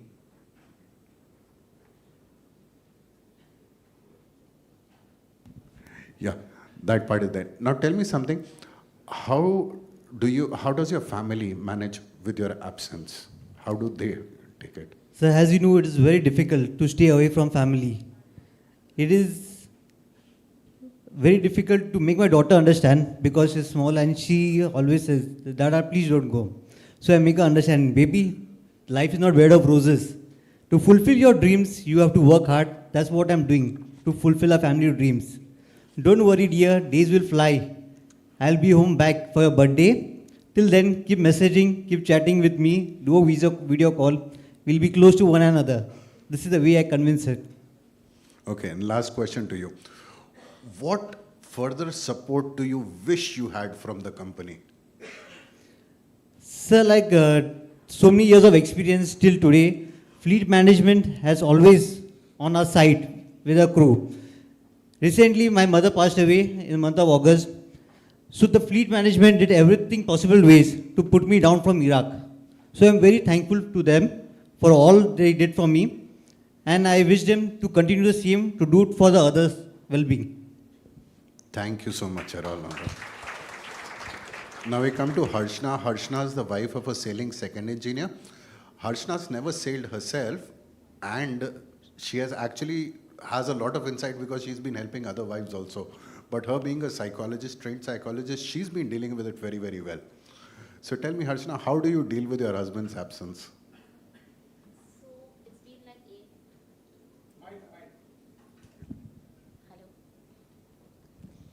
Yeah, so now it's been like 8 years that I'm married to my husband. And over the years, I've realized that this is the part of life, like long days of separation, long months, long years of separation is part of life.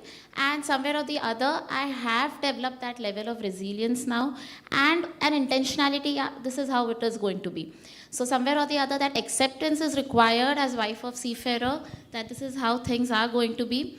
And yes, whenever they come here, it's all nice and festival, but when they are not here, yes, we need to do everything by ourselves, take care of the house, take care of the responsibilities and everything. Yes, so that's how it is. And yes, another thing that really helps me is during the absences, having a good social connect, having good social circle, because they are the people who are going to be there with us during any times of crisis, emergency. So yes, that's how I am dealing with it now. And yes, it's good. It's not all that bad. Okay, tell me, do you have any specific tools that you use to deal with this? Yeah, yes. Tell me. So I have a 2-year-old son also. And as we all know, life being with a seafarer, it comes with its own share of uncertainty, own share of unpredictability, inconsistency, right? So what I do is to have some kind of a routine, have some kind of a structure in my day-to-day life with respect to my son. So maybe his bedtime routine, the time when he goes to school and everything, so that there's some consistency that he knows, okay, this is how things are. And it gives me also dedicated time for my responsibilities. It could be related to my work, it could be related to my family, my home, anything. So structure and routine are the foundation of my daily things and how am I dealing with all these things. So the techniques that you asked. Very good. Last question. How do you think this has shaped you or changed you, being a seafarer's wife? Yes, it has shaped me wonderfully is what I can say. I have become much more independent, more resilient. I can like drive by myself, go anywhere that I want to, plan things for myself, for my son, right? And yes, it has made me very independent is what I would say. And changed me in ways that I never anticipated is what I think. So being a seafarer's wife has like really helped me be a better person, be a better woman, be a better psychologist as well. Thank you so much. Vidya ji, on करा हुआ है, on है, ठीक है. विद्या जी, आपका बेटा जहाज़ के ऊपर काम कर रहा है, ठीक है. आप मुझे बताइए, पहली बार जब वो जहाज़ पे गया, तो उसके जाने के पहले और उसके जहाज़ से आने के बाद उसमें क्या फ़र्क देखा आपने? सगळ्यांना माझा नमस्कार. तो जेव्हा पहिल्यांदा जाऊन आला, आधी पहिला माझा तो एकटाच मुलगा असल्यामुळे पहिलं त्याला आधी मला सोडायचं नव्हतं, पण त्याने ते त्याचं करिअर चूज केलं. त्याच्यामुळे तो जाऊन आल्यानंतर त्याच्यात खूप बदल झाला आहे. छान आणता तो सगळ्यांचा रिस्पेक्टली वगैरे वागतोय. त्यामुळे त्याचा आता मला अभिमान आहे खूप की तो त्याने ते त्याचं करिअर चूज केले. ओके. अच्छा, ये बताइए आपकी उससे कितने टाइम में बात हो जाती है? सर वो ज़्यादातर यदि बात करता नहीं, उससे ज़्यादा बात करने की आदत नहीं है. तो जब वो मेरे से ज़्यादा फ़ोन पे बात नहीं करता, लेकिन वो चैटिंग की बात करता है, चैटिंग ज़्यादा करता है. मेरे को भी टाइम नहीं, मैं पुलिस डिपार्टमेंट हूँ इसलिए मुझे भी बात करने के लिए टाइम नहीं मिलता. लेकिन जब मुझे उसकी याद आती है, कुछ बोलना है, कुछ पूछना है, तो मैं उसको मैसेज डालती हूँ. बाद में 2 दिन में जब वो फ्री होता है ना, रेंज पे आता है, तो मेरे को मैसेज करता है. ठीक है, तो आपका मैसेज आगे पीछे वो बराबर चलता रहता है? हाँ, बराबर चलता है. ठीक है. आपने बताया उसका पहले जहाज़ पे कुछ पंगा हो गया था वगैरह, उसके बाद फिर? हाँ, लेकिन अभी वो मैंने उसको बहुत समझाया. हाँ, क्या समझाया बताइए हमको ज़रा. जब ऑफिस माझ्याकडे जसे ऑफिसर आहेत, मी ज्यांना फेस करते. मी पोलीस आयुक्त ठाणे शहरला जॉब करते, कमिशनर लेवलला. आत्ता पोलीस अधीक्षक कार्यालयाला पण मी जेव्हा सिटीमध्ये होते, आता इकडे छोट्या सिटीमध्ये, आता मोठ्या सिटीमध्ये आहे, तर 1000 प्रकारचे ऑफिसर येत असतात तिकडे.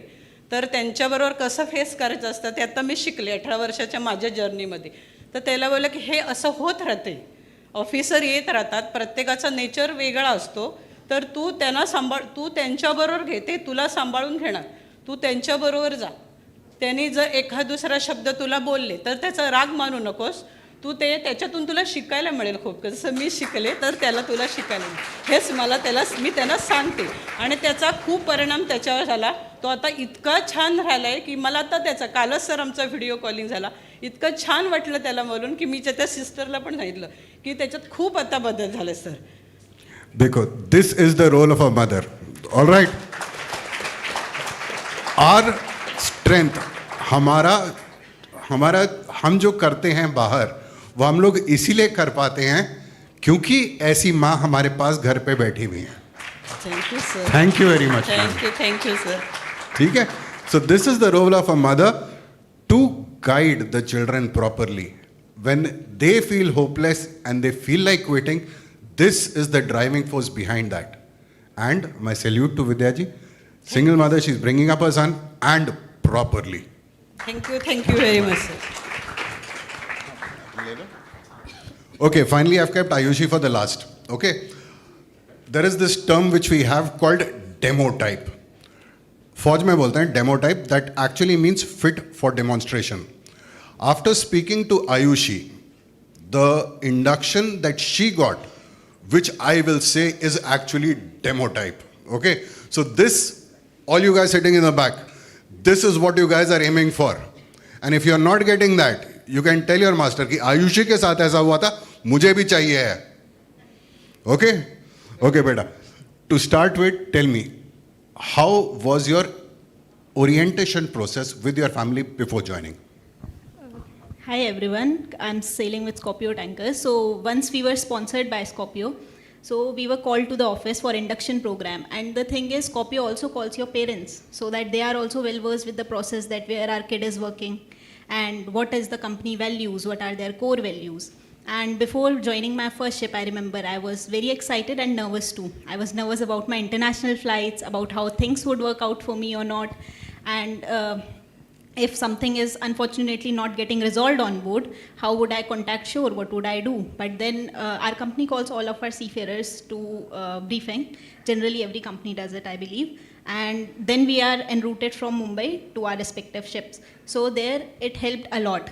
We met our moderators or our captains who briefed us about all of the process, our company policies, our DPA, whom to contact to in case of any emergency, and whom our parents can contact to if something goes wrong on board or something goes wrong at ship. So we were like, they assured us that you are safe. If something goes wrong, we'll always be there. And that really helped. And talking about my international flights, I had really good ABs. I was joining with ABs. They helped me throughout the process. Throughout my check-in process, my all the visas and everything, they helped a lot. Very good. Now, challenges when you first joined the ship and took over. What happened? So when first I joined, like for first week, it was a different maze altogether, a different word. I was getting used to things, and that was a takeover vessel, I remember. So all the inspections, cargo operations, mooring. My chief officer took me to anchoring and mooring operation at first, and I was just confused at that time what is going on. And but luckily all of my seniors, masters were really good, really helpful. They were very patient. So first week went with all the familiarization and all, and then it proceeded. Also talking about my training part on board, it was very well. Like on both of my ships, my masters used to come on the bridge 6 o'clock tight, and they will ask me, bring your notebook. And when I'll bring my notebook, they'll give me questions. They'll give me assignments for the day. And that I am supposed to revert to them by the evening. And that questions will not only be the deck side or the bridge side. He will ask me about engine side as well, and then I'll go to first engineer, I'll ask them, and my master will say that, okay, Aishi, give me the source as well. Don't just chat GPT and then give it to me. Give me the source, from where have you found? And when my chief officer will see me really struggling, he'll give me a hint, okay, refer to this manual, maybe you'll find your answer. And that is how I was being trained on board. Very good. And then you were sent with the bosun and the pumpy for? Yes, sir. For initial 1 month, my first ship, initial 1 month I was kept on watches, and first 2 months with pumpy, so that I got hands-on experience. My pumpies were really good. They used to made me chip, lapping of the valves and everything. And then next 2 months I was sent with bosun, so that he used to teach me rope work, and he will ask me to paint, how to paint, and basically everything. And then later I was sent with third officers. How long after joining ship had you traced all the lines? Sir, it took me a week.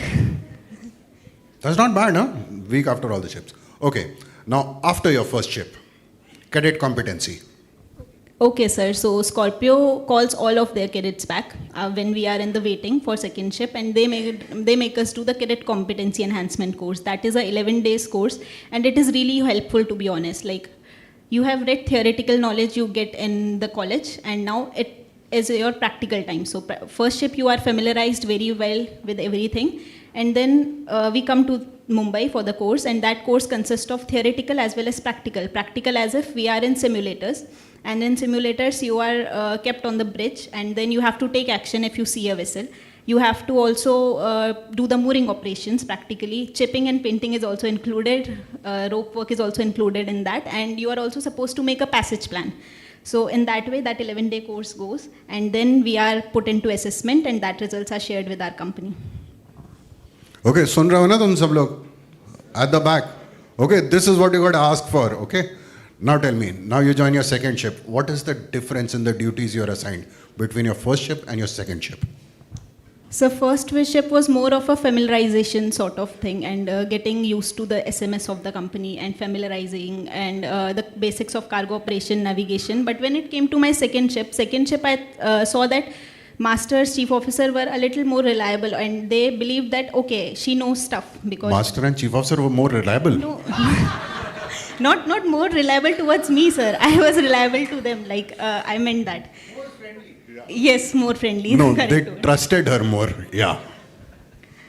Yes, sir. So my master in second ship sent me to mooring operations with a senior, of course, senior officer, and it was like let her handle, and if something goes wrong, then they'll come to rescue. And same with cargo operations and navigations on bridge. So you were actually given responsibility first hand after that. Okay. Okay. This, I hope you guys have got a clear picture of what things ought to be like, some of the challenges that we are facing, and that's about it. I've finished before time. Thank you very much for coming in. And I repeat, actually, our families are our strengths. Without their support, we will not be able to do anything that we can. Thank you so very much. That was commendable. My mic, yeah. And well before time. Thank you so much. I request you all to please be on stage. As I request Dr. Captain Rajesh Tandon, CEO FOSMA, to please come on the stage and felicitate our moderator and panelists, please.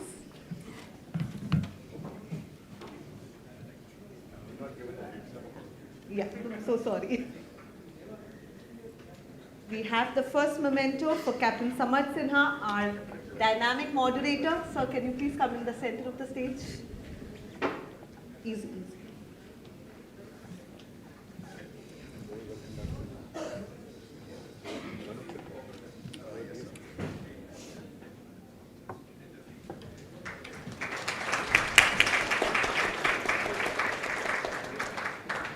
Ayushi, our panelist.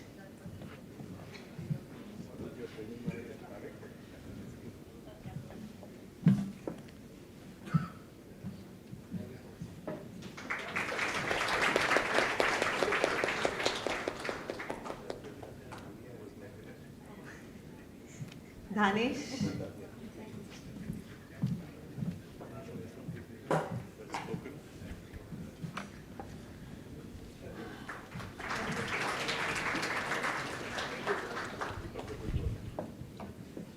Errol.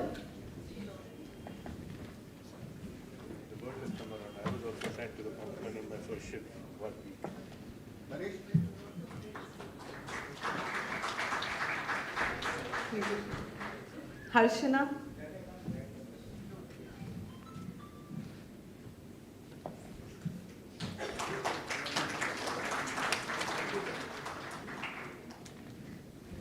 And Mrs. Vidya Patil. The great mother. Mother. Great mother.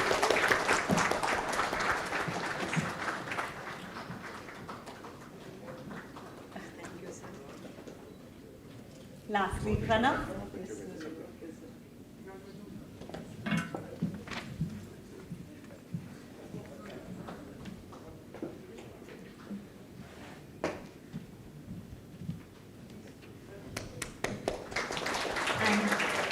Can we have the entire panel on the stage for the group photo? With you, sir. Okay. Yes, sir.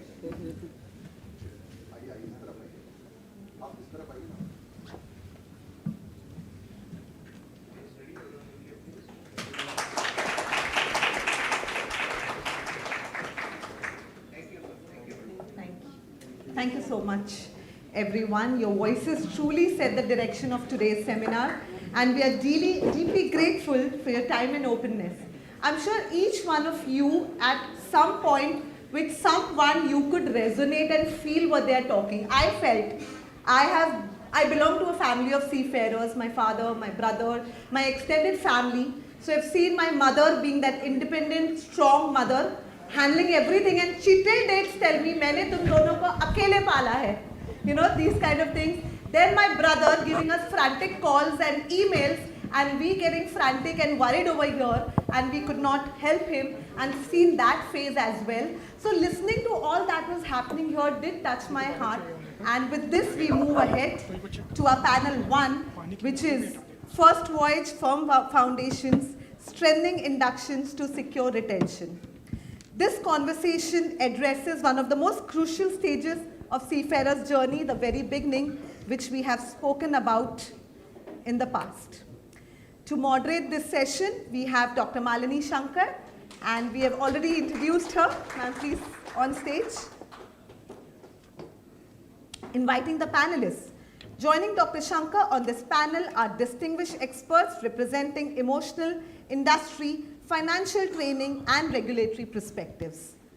Firstly, we have Dr. Harish Shetty, a leading psychiatrist known for transformative work in community mental health, school well-being, disaster intervention, and support for seafarers rescued for Somalia. A national trainer, researcher, and mental health advocate, he currently serves as a member of the National Testing Agency. Ma'am, if you could just go extremely on the right. Yeah, that's how the pictures will come. Yeah. Then we have Captain Ranveer Mahadik, Head of Fleet Care at Fleet Management India. I've had the privilege of introducing him in my previous slides. Mr. Gautam Parekh, Head of Marine at Mayfair VCare, specializing in marine crew insurance, MLC compliance, financial well-being, and global medical support. He brings deep insight into risk management, crew protection, and holistic welfare solutions for seafarers and their families. Lastly, we have Captain Dr. Ashutosh V. Apankar, Principal of Training Ship Rahman, India's oldest maritime institute with a legacy of 115 years. A master mariner, academic leader, PhD guide, and a key contributor to educational reforms in nautical science. He also played a pivotal role in launching India's first woman rating batch. And we have our panelists. Before we move on, we are going to set the context. I am going to take a quick test. When we had launched this initiative in my previous slides, I had told you about something that I'm going to show you. What was that? Bang on, paying good attention, thank you. So we are going to have our survey results, which is going to set today's discussion. So as I said, we had conducted extensive surveys with MTI shipping companies and seafarers. These findings have highlighted how essential it is to have standardized, engaging, and supporting induction practice that addresses both the operational and emotional needs of young seafarers. Can we have the first key findings? So this was the survey that was conducted with the MTIs and shipping companies. We had a strength of 292 participants. You can see the stats on the screen. I would not be repeating it, but the strong key findings definitely are that cadets are technically strong but vary in emotional, practical, and social readiness. Psychological safety must be strengthened to prevent bullying, discrimination, and fear for reporting. Structured mentoring and buddy systems are critical for early adjustments and long-term growth. Family communication and support directly influence cadet well-being and stability. Practical exposure must reflect real shipboard life to reduce first sail overwhelm. Financial clarity and literacy are essential to reduce stress linked to cost and career uncertainty. And lastly, what we preach, a standardized, practical, and welfare-focused SEAS induction program is needed to develop confident, resilient future seafarers. And the next key findings, can we have it on screen, which was exclusively done with the sailing seafarers of different ranks, in which 280 participants participated in this survey. And again, seafarers strongly want a standardized induction program, more practical real-life training, simple structured mentoring, strong focus on well-being, better communication and conduct training, family inclusive orientation, and access to welfare and helplines. So both of these findings completely clearly tell us that how important it is to have a structured induction program for our incoming seafarers. Over to you, ma'am, for the panel discussion. Thank you. So over here we have a panel which is strongly involved in induction programs. So this panel structure, the way the discussion will go is I will ask a common question to all four of you, and then with a specific question to each of you as to what you do in your induction program, and then we will just have a conversation at the end depending on the time. we will have a question and answer session at the end of it, few minutes. So the first opening remarks I would like to hear from you is, what do you think should be the content of induction program? What should it focus on, in your opinion? Especially an induction program where the seafarers are going on board for on the ship for the first time. So I will start from that side. Captain Appankar. Yeah, thank you, ma'am. Basically, in our institute, and I'll talk about the overall also. First of all, the orientation program is very important. When a cadet comes into the academy, what is the course ahead? They should be explained that. That's what we do, and as rightly said, like Scorpio, we also make sure that the cadet do not come in campus on the first day without parents. So one side the parents sit, the other side the cadets sit. Then we tell them about set of rules and regulations. We also talk about what lies ahead 10 years down the line and what is expected out of them. So that's one, like the orientation program, and it is clear they understand. Secondly, I think when they are passing out, the safety training. The safety training, I'm not saying the STCW training, but I'm talking about the other norms of safety. For example, in our institute, we do something called real danger sensing course. So what happens when a student goes for the first time on board, and what all dangers you will face and what all accidents might happen. So we actually do that accidents with them for them to understand what is going to happen. So these are like safety training, small safety training we can do. Then we have the cadet should be aware of his roles and responsibility, company policies. So that is one thing which they should know before going out of the academy itself. If he's from Scorpio, he's from V-Ships, fleet management. So we have their manuals, and we do give them update throughout the tenure. So they are aware what my company policies are. Then comes certain mentorship. Mentorship in the sense that every faculty is given 8 cadets, and they are responsible for them from the time they leave the academy to their first COC. And what happens is they can call anytime, they have access, they can talk professionally, they can talk personally.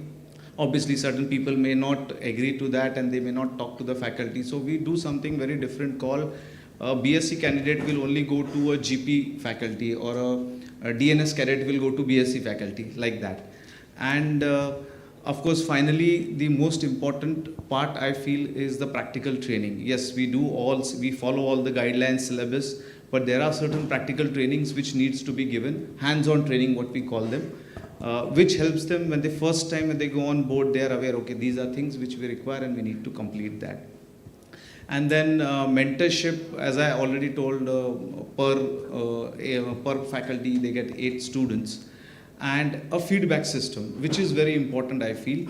The students are continuously followed by their mentors, and we keep on collecting data from them that what happened on the first day, second day, third day. And similarly, we make a document for that cadet. We collate all these information, we find common problems, and for the next batch, we discuss that. So these are certain key points which we do for the induction. So, Mr. Gautam, would you like to? Ma'am, sure. So from Mayfair's perspective, I think I would probably say financial certainty. Educating the family is very important. Also, making them prepared as fresh cadets, young seafarers. They need to be aware of what to expect when the cadets are at sea. So from that perspective, it is very essential that family is also a part of the induction. Understanding how to handle emergency situations back at home, or understanding any kind of emergencies, who to contact, what to do in case of crisis, so that the seafarers are not emotionally hassled while they are on board. Captain Mahadik. Yeah. What I believe, the generation which is going on ship is super talented. They have so much of potential which we may lacked in past. They have very innovative ideas. So we should build upon their potential, what they exist, and also work on the bit of shortfall. I don't say shortfall, but yes, resilience. And the generation which is going on board are basically looking for the instant gratification. If you put up something on Insta, they expect immediate likes coming on this thing, which may not happen on ships. But yes, we should work on the resilience, the coping mechanism, where they can survive on board in any adverse conditions. Yes, Thank you, Dr. Shetty. I like the mentoring which you said, and I like the finance thing, and I like what sir said about resilience. But let us understand, I use 4 terms: explore, educate, evaluate, and empower. Explore means what are the personality profiles? Everybody comes with a quirk. Everybody comes with an angularity. It has to be identified so that you deal with them properly. Different strokes for different cadets. And that is very, very important. Now there are 3 types of cadets who are difficult. Some types they work independently. They don't like teams. Swayambhu ami manto Marathit. They just work independently. Just allow them to give them a task, they'll do it. But if you ask them to do it with 5 people, they back out. The second are quite manipulative, cunning, but they are smart. They need jhatka.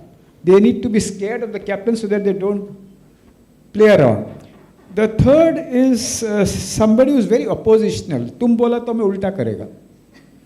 Okay. And they need to be managed. So these are the 3 things which educate. You have to educate about what is happening. Though ma'am said, don't talk about stress, it is there everywhere. I would like to give you some figures, ma'am. 1 out of 7 Indians are mentally ill.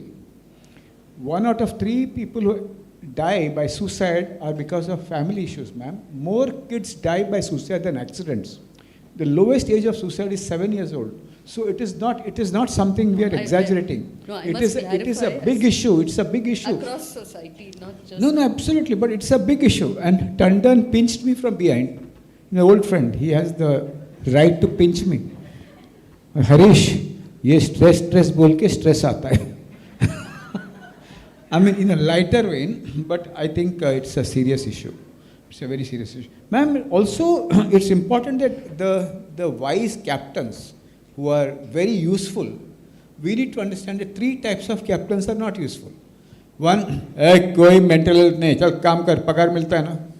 They are quite a significant number in spite of all your workshops.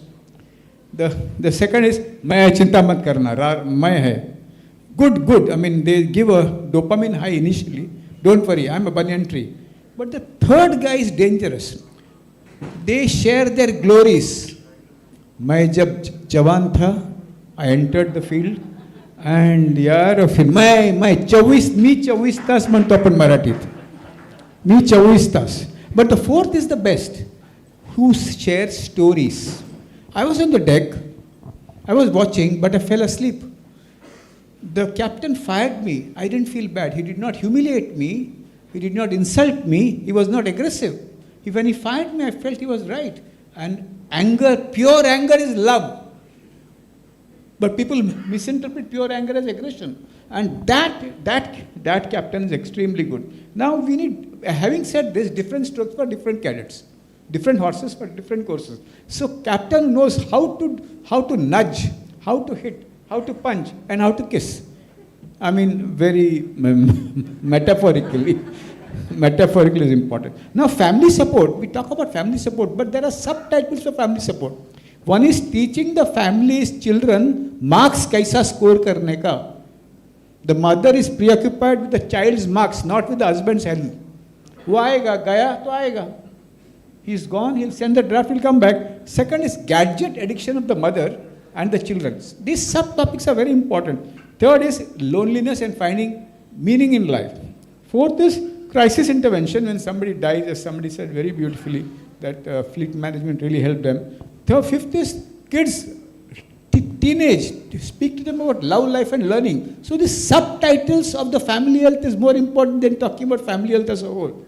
And improving the trust, madam, between the seafarer and the spouse. Spouse अच्छी है, कुछ नहीं करती है लफड़ा. वो जहाज में चिंता मत करना. There are so many seafarers who start drinking once they go back to home.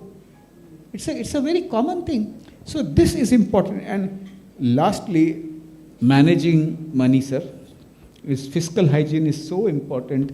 And one real intervention is how to teach the seafarer to talk in a manner that his presence is felt inside the house. Otherwise, they ask what? Car साफ किया, बच्चों का ख्याल रखता है. No, how to make the presence felt? A seafarer like her will say, आज captain का दिमाग खराब हो गया है, वो बहुत चिल्लाया. The mom will, the wife, the husband will say, what to say? Your kids are also harassing me. And when you have this interaction, this interchange, where you make your presence felt by we have a workshop, how to talk to kids from the office. And then, very important, from jealousy to joyfulness, promotion. Somebody passes the exam, somebody stays there, joined together, but one becomes the chief engineer, one is still the third engineer. And lastly, what is also again very important, ma'am, is from bullying to bonding.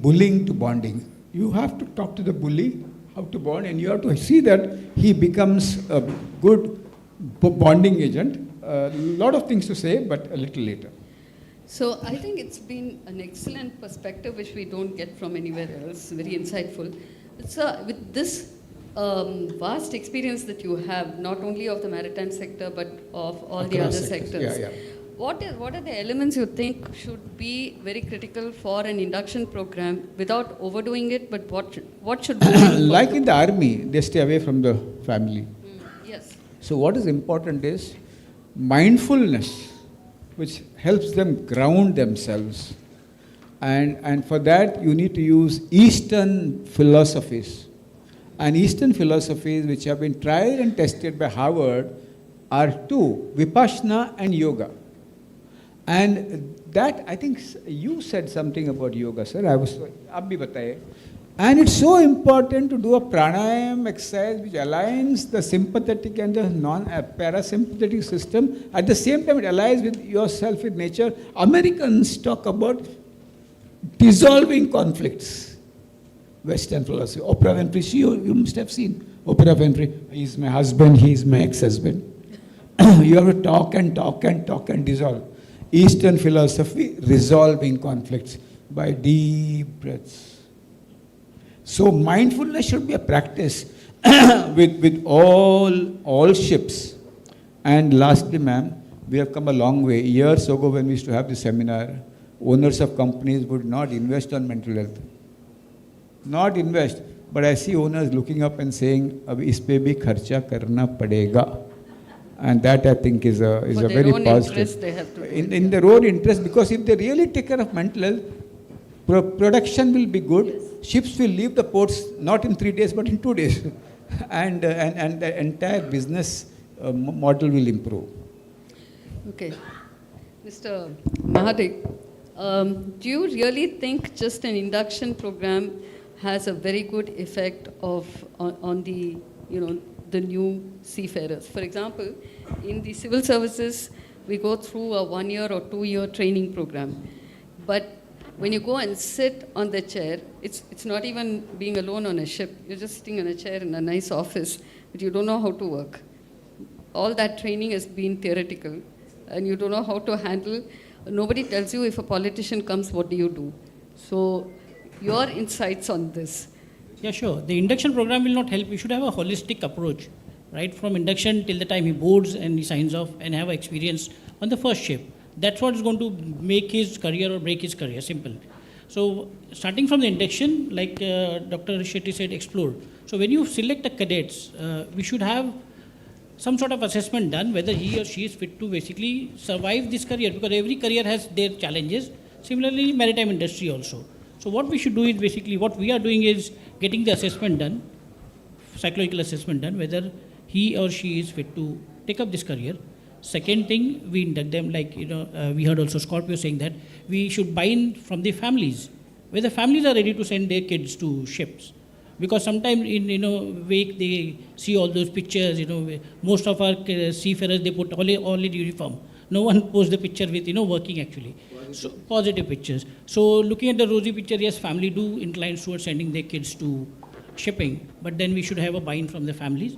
Once they start, inducting in the company, then company should have formal or informal interaction with them, know their expectation, what they expect from the company, and company should also see what are their expectation.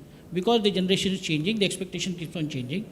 So once they board, again, they should be like for the cadets, and we should have a program where they should have a hand-holding, a shadowing. Like we have a buddy on board program where the buddy basically support them emotionally, and buddy can be anyone, either from the ratings or from the same village or same hometown. That helps them to bond emotionally, because first 3 months are pretty critical when they board, and then later on you keep on having those kind of resilience program, sending on ship, because I believe the most training impactful is done on board, not ashore.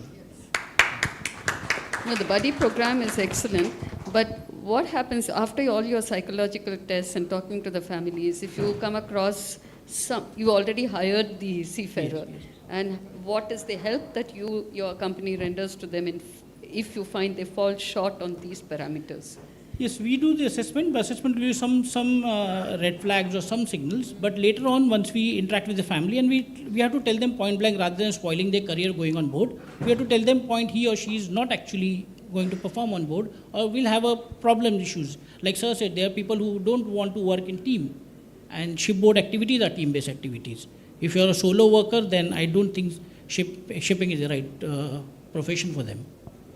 Okay, thank you. Mr. Gautam Parekh, would you be able to share some specific examples of how your training actually translated in some transformation in a seafarer or the family, financial aspects or any other aspect?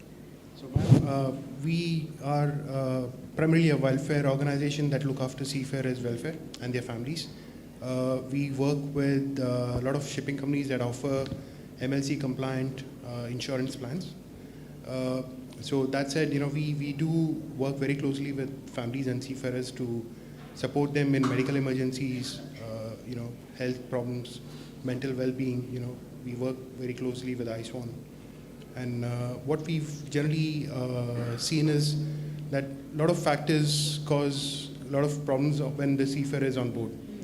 So if supposedly if there's a family crisis back home, the seafarer is on board, facing that, going through that emotional crisis, and that's probably one of the reasons why there's early dropouts. People quit the seafaring career and join other professions. But our goal is to provide as possible, more compliant, more easy systems for seafarers. So we've invested significantly in our IT platforms, which enable seafarers to access their information, medical or insurance information through the app. Families can be taken care of so that they know what to do in the event of a crisis, who to contact, what are the benefits, how the insurance works. And seafarer is well connected through the app, so no matter where they are and what time zone, our team is there to support them.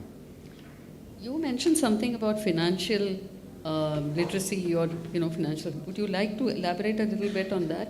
So, ma'am, we looked at the survey as well. So there are a lot of factors that look at that kind of affect the financial literacy.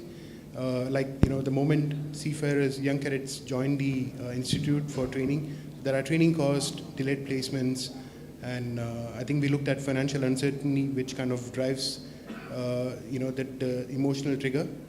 So with that, I think in the induction programs, it is very essential that financial literacy, access to some budgeting tools, ensure for the family, family and for the young cadets. Some sort of savings discipline is driven. That's very important, because if there are no emergency funds and there's no yes, fantastic. So it's an excellent point. So with that, we've seen if there's something like an insurance vehicle that supports them, the savings is protected. The families are more happy, and they are much more reliable. They are independent, and they don't have to bother the seafarer when they're sailing. They can contact help and get the medical assistance. So you actually have an app.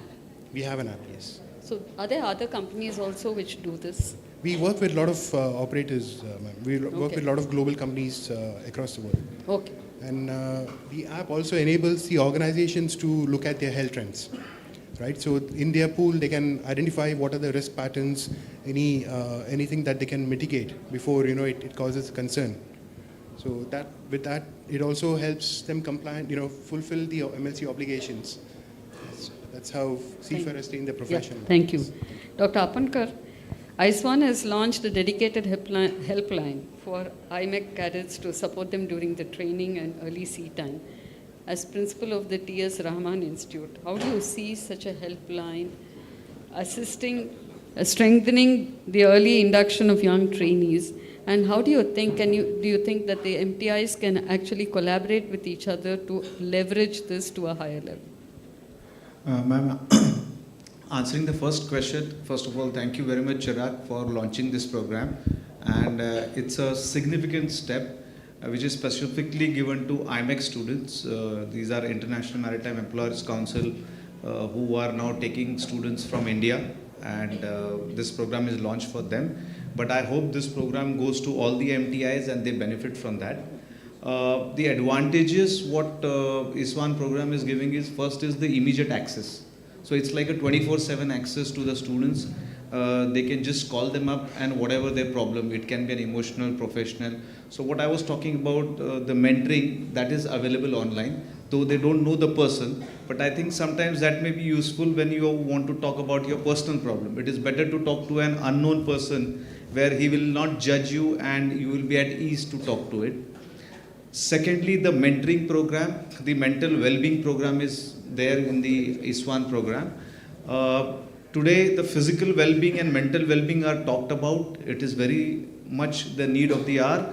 And in the physical world, we only see the body mass index. But I have developed, or a theory is coming into my mind all the time. Now that BMI the BMI will stay, but with the mental wellness, there's another BMI, and that is body, mind, and intellect. All these three things should be in line if you have to work when you're working on ship in isolation away from the family. So that's one thing which I think Iswan is providing very nicely. Then, yeah, you can clap loudly.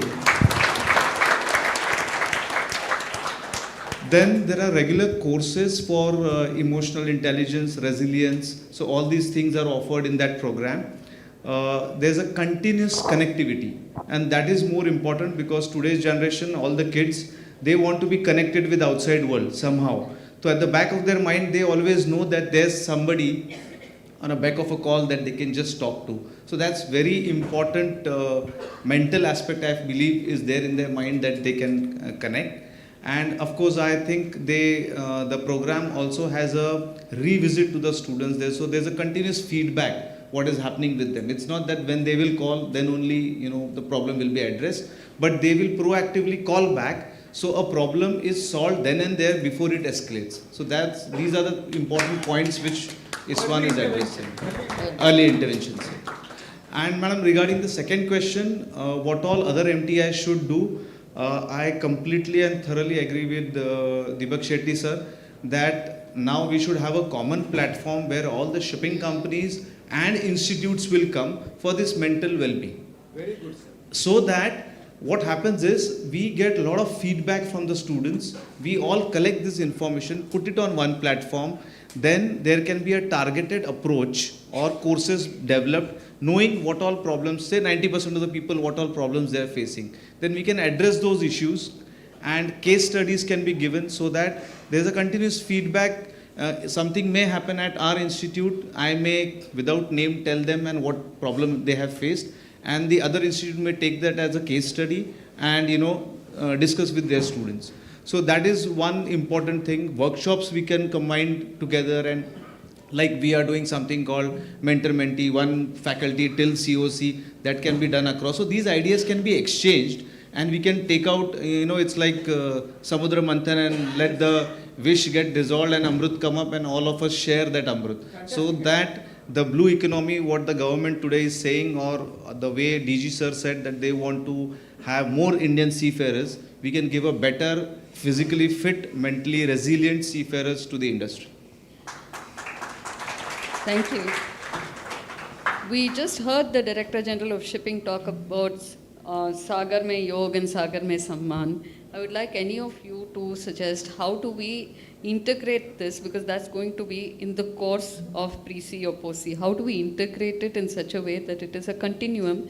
The program offers a continuum going into the C for the first time, or even later. I think if a company thinks I'm not taking care of only my seafarers, I'm taking care of the sea of seafarers. And that, I think, when they come together, there will be a synchrony and everybody will earn better. Like, for example, ma'am, when I joined a hospital as a psychiatrist, I went to the CEO and said, I want 3-4 psychiatrists in the same floor. The CEO said, are you mad? I said, I'm not mad. When there are 3 or 4 psychiatrists, there will be more patients. So I think it is important to understand that there is no competition. When you join, you get more work. So I think everybody should have the flag, but come on the same platform and said, let us learn from each other. What he has learned in this company should be shared. And ideas have no patent, ma'am. Ideas have its energy, direction, etc. on its own. So that is what is important. But the second important thing is they don't know how to clap. Let me teach them how to clap. Yeah. Put your hands up. No.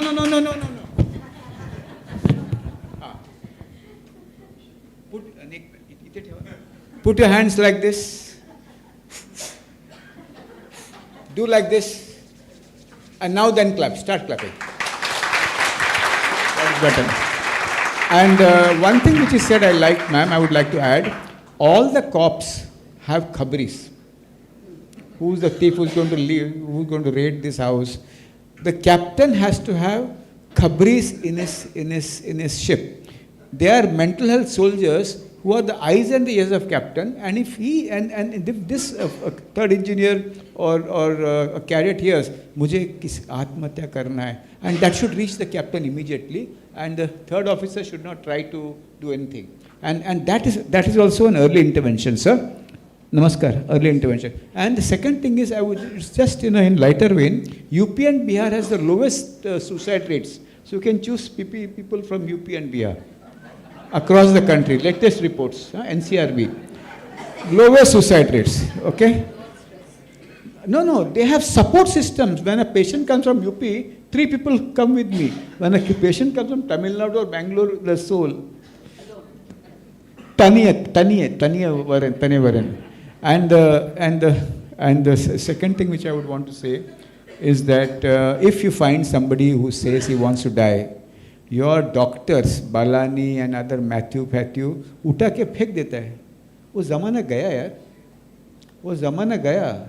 Inclusion is the key. In America, pilots who are depressed also are included in a process. There's a special process for them where they're treated, observed, and they're monitored. So have an inclusive practice in your shipping industry. थोड़ा भी एक दवा लेता है समझा. Captains raid the rooms of the seafarers. औषध काय घेतो का? काय psychiatrist औषध घेतो का?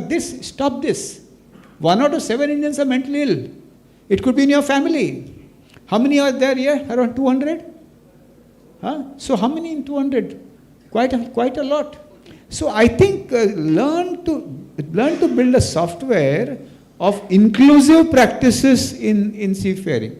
Doctors feel आत्महत्या वो उड़ी मारेगा तो मेरा नाम आएगा. कंपनी का नाम खराब है. कंपनी का नाम हार्ट अटैक से मरता है तो होता क्या खराब? In psychiatry, people die of suicide. In cardiology, they die of heart attacks. So let us break the stigma and make things inclusive. Anybody can suffer from depression, including all these guys. So I think this is a very important point which we need to look at. I mean, to build special systems around so that we include as much as we can, but sometimes we may have to exclude. Actually, I was going to ask the panel, how do you encourage people to actually come and, share their problems? So he got the answer. He called them kabri, but I hope it doesn't turn into jasusi. I think that's in a lighter vein to attract a lighter vein, and we should have mental health ambassadors. Very true, very true. Feedback is the most important thing, important aspect in any profession, any job.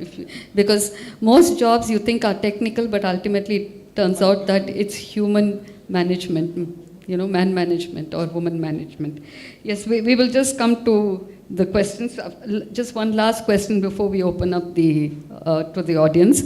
Is this induction program and all that we are talking about, how different is it for the female cadets as compared to the male cadets? I think let's face the fact, Indian maritime industry is not still so receptive to the female officers going on board. That's the reason we have very less numbers of female officers. However, saying so, the company should support them. In our way, basically what we do is we connect our license managers who are assigned to each female officer who are going on board. Gender sensitization, yes, both, even the male counterpart, female counterpart, both to be sensitized properly before going on board. And many things you find that, the working gears are not designed for the females. That should be also taken care of it. What we have done is we have changed the palm size gloves and the shoes were changed, the overalls were changed. That is also an important part. And keep on checking, taking the feedback. That is important. You just can't send a female officer on board and then forget about it. Take a regular feedback and then improve upon your shortfalls. Every company will have some shortfalls. Try to improve upon those shortfalls by changing in the policies. Mr. Parekh, when you talk to the family, do you touch upon this aspect of saying, okay, the boys and the girls will have to work together, and the behavior is very, very important in today's world when they work together? So. Yes, ma'am. So with Mayfair, ma'am, because we kind of manage the health and wellness part, our entire system is based on 3 parameters, which is privacy, access, and support. This is regardless of gender, because our aim is to provide support system in the event of a medical emergencies or any kind of health crisis. With that, we want to ensure that the adequate support is given at the need of the hour. We also have one important aspect of this is our organization structure. We have a significant proportion of women staff in our office. So if there's someone who needs assistance, so the staff is all the way from the member contact centers up to the high levels, decision makers. And if there's a need where someone wants to talk to, get support, there's ease of access. They can also use our digital systems to connect with the right staff. And confidentiality is something we maintain at the highest level. More girls die of suicide than boys in India, under 18. So we have to teach them about what love is. And it's important to understand that love can have birth, growth, and death. On the deck, you can have a breakup. And how to manage that. Normalizing breakup is important for both boys and girls. It is normal. If you're unlucky, you'll marry the first boy whom you are in love with. And that is very rare. She's laughing. She's married the third boy. And number 2 for the girls, Indian girls, you have to make your life. 3 things. Money is emotion. Keep it with you even if you marry the best man. Never share it with your family or your in-laws. Money is emotion. And the third thing is never die for a guy.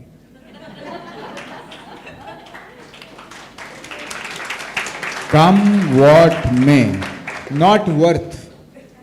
And captains should also learn how to manage breakups on the ship. It is a very specialized activity where my friend Divya and others would know how to train the girls. You cry, but don't die. Not worth it. Okay? And 2 things they feel bad about. If I die, he will know my worth. Doesn't happen. He'll find somebody else. त्याला धडा शिकू. धडा बडा शिकवण्याची आवश्यकता नाही. Breakup means I have learned something. I should not fall for a jerk. Which is very important. So normalize breakup and please hold yourself. So, yes. Very valuable insights and fresh perspectives. I think we'll open up the session for audience. Yes, sir. Yeah. For Captain Harish Shetty's Khabris, actually, very, very important. Can you give us the pointers what to look for? I look for changes in eating patterns, in sleeping patterns, in conversation topics, and in choice of music that a person listens to. Congratulations, sir, for the question. Sad music, no? Sad. जब दिल ही टूट गया, मैं P के क्या करूँ? Anyway, excellent. Any change. There are Yeah, people yeah, who yeah. are very happy and they like listening to sad songs. Yeah. But any change in break Two of things, pattern. yeah. Any change in behavior, irritability and withdrawal, very important, sir. Any change, मैं इस जहाज में बोझ बन गया हूँ, मेरे से काम नहीं होता है. नंबर 3, मेरे माँ बाप भी खुश नहीं हैं और ये कैप्टन भी खुश नहीं है. वो तो कैप्टन तो कभी खुश होता ही नहीं. Number 4 is any one expression of wanting to go to God, wanting to run away, not come back to the ship again. Any violent act which he has never ever done in the past. Even if you suspect stress, err on the side of depression till it is proved. And never try to give a long lecture. मुझे देख, माला bug, Meena मिला है, मेरे को भी ऐसे हुआ था, मैं मरा नहीं, मुझे देख. I say, without doing that, online consultation with the helpline and finding out whether it's a crisis, whether it's a concern, issue, stress, distress or depression, and taking in action. Very good, sir. You have to have the narrative in the ship has to change. It's not salary, captain ऐसा है, वो ऐसा है, cook ऐसा है, खाना अच्छा नहीं, company अच्छा नहीं. No, this narrative. कोई चुप है क्या, कोई बहुत बात करता है क्या, कोई उदास है क्या, कोई गुस्से वाला है क्या, कोई बोलता है मुझे मरना है. ये नैरेटिव हम स्कूल्स में भी करते हैं, and ships also it's very important. Thank you sir for the question and you handle that panel beautifully, sir. Hello. So this is for Dr. Ashutosh, Captain Ashutosh. Dr. Harish mentioned 3 types of cadets, and he mentioned some red flags. Sir, I want to also say that there are a couple more people that will learn only through a role model, that will only learn through individual hand-holding, and there are different types of learners, that is audio, visual and kinesthetic. So I want to just understand, does our academies, our institutes address this?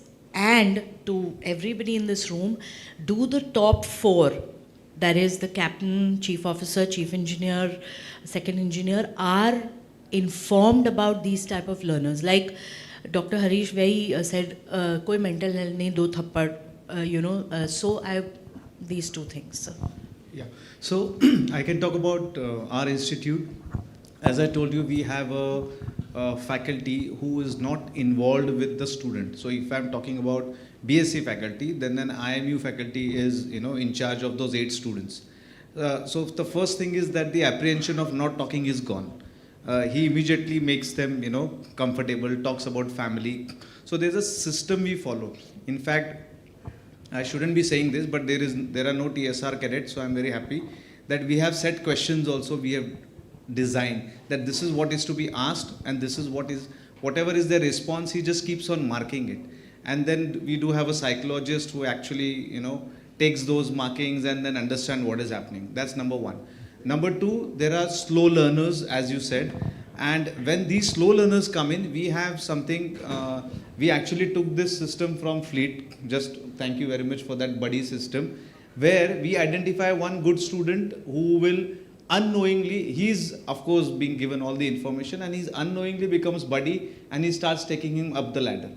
And that is where the progression of that student, what he is doing, we are trying to get into that. And the red flags which do come not only from talking, not only from behavior as such, but there are certain things where the parents are involved. Sometimes what happens, a parent is worried about a student's career and they keep things to themselves. I have handled so many cases where the student has already come for depression, the parents have not told us, and just to share with you, I mean without naming. And they denied. They denied, yes. And it was a sailing master's daughter who came to our academy, and every day, whenever she used to get angry, she used to, scratch herself. That is the way she would react. And she would scratch in such a way that, you are on the shoulders or somewhere. And these programs, what you do, what you talk with students, slowly somebody identified that while, when they were in the girls' hostel, and it was informed to us. Then we called the parents, and the parents completely denied it and put it on the training institute that there's some problem, blah, blah, blah, all that stuff. So when we started digging in, we came to know she's already come from another institute.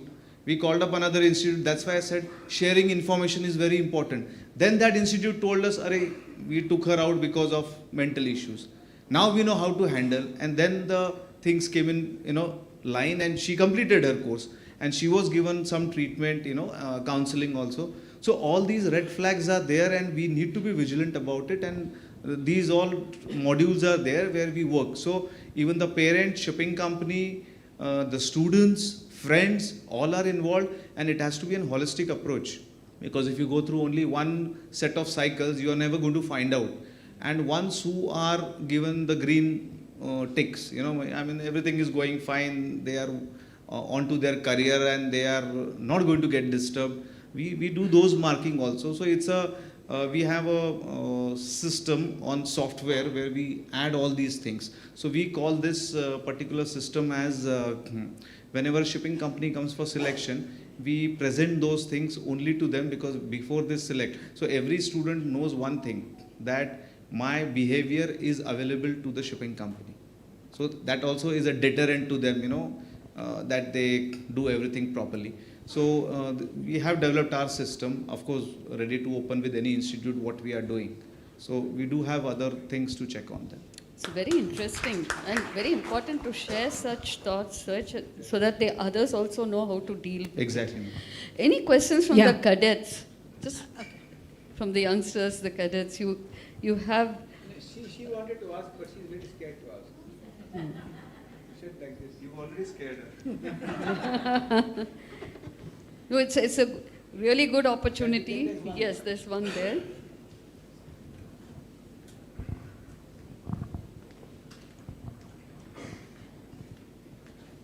Thank you for the opportunity. I have a question for Dr. Shetty. Let's say we identify red flags on board. Senior officers are also equipped to identify if a person is in distress or if he's struggling with a possible mental health condition. Now, if, let's say, the company takes action and he's repatriated, what are some of the support structures that should be there to see that he What's would your name, find... I'm Delna. Delna, from BSF. How are you? I'm good, sir. She's a psychologist. Her mother has been one of the finest psychologists of the city also.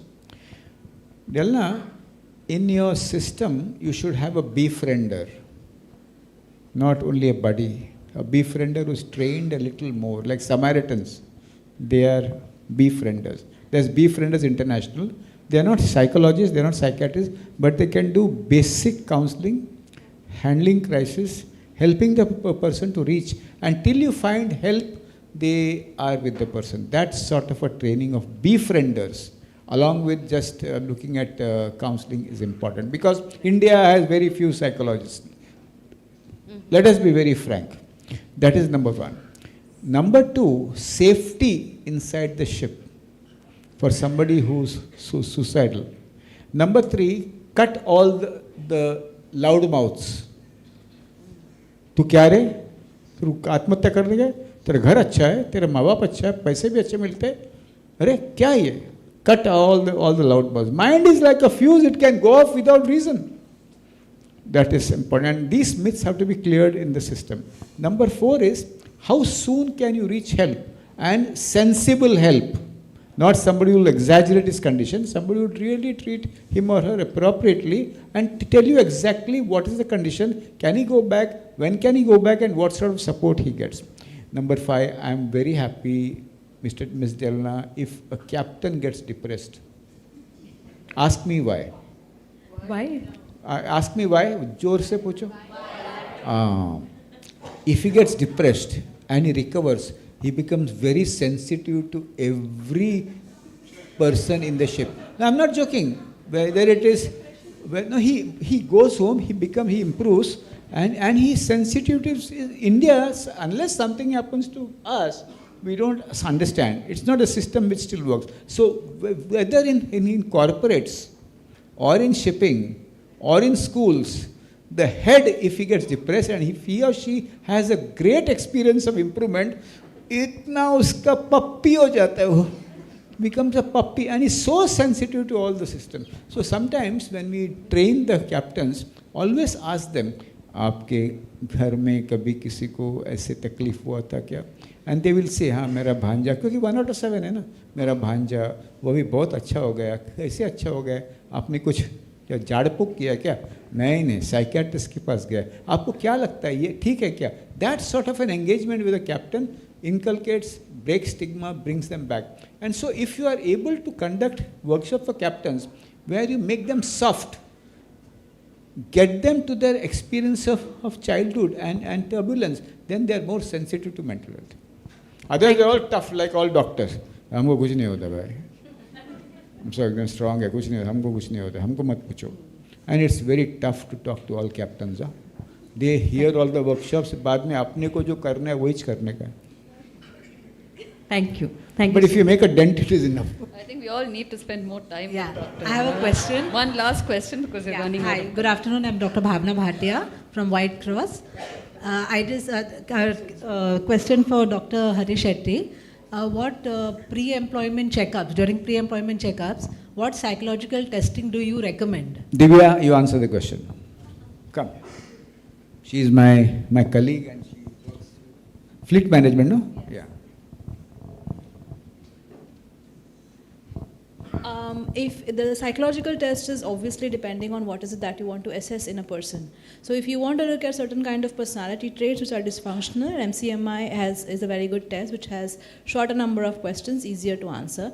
But if you also want to rule out any kind of clinical disorders, the possibility of a person having depression or anxiety and other things, and MMPI-2 is a global standard that we can have.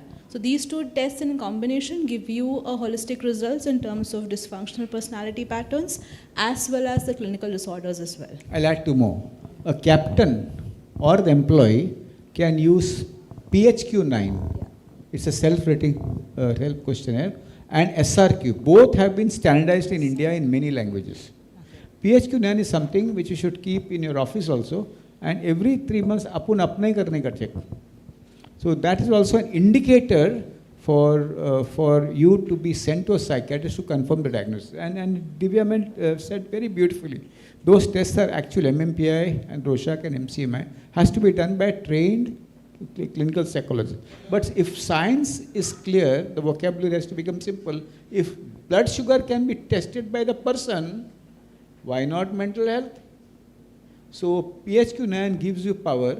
SRQ actually gives you power, and that can be easily done. We use PHQ and SRQ in communities now to rate them, in schools, etc., etc. Thank you.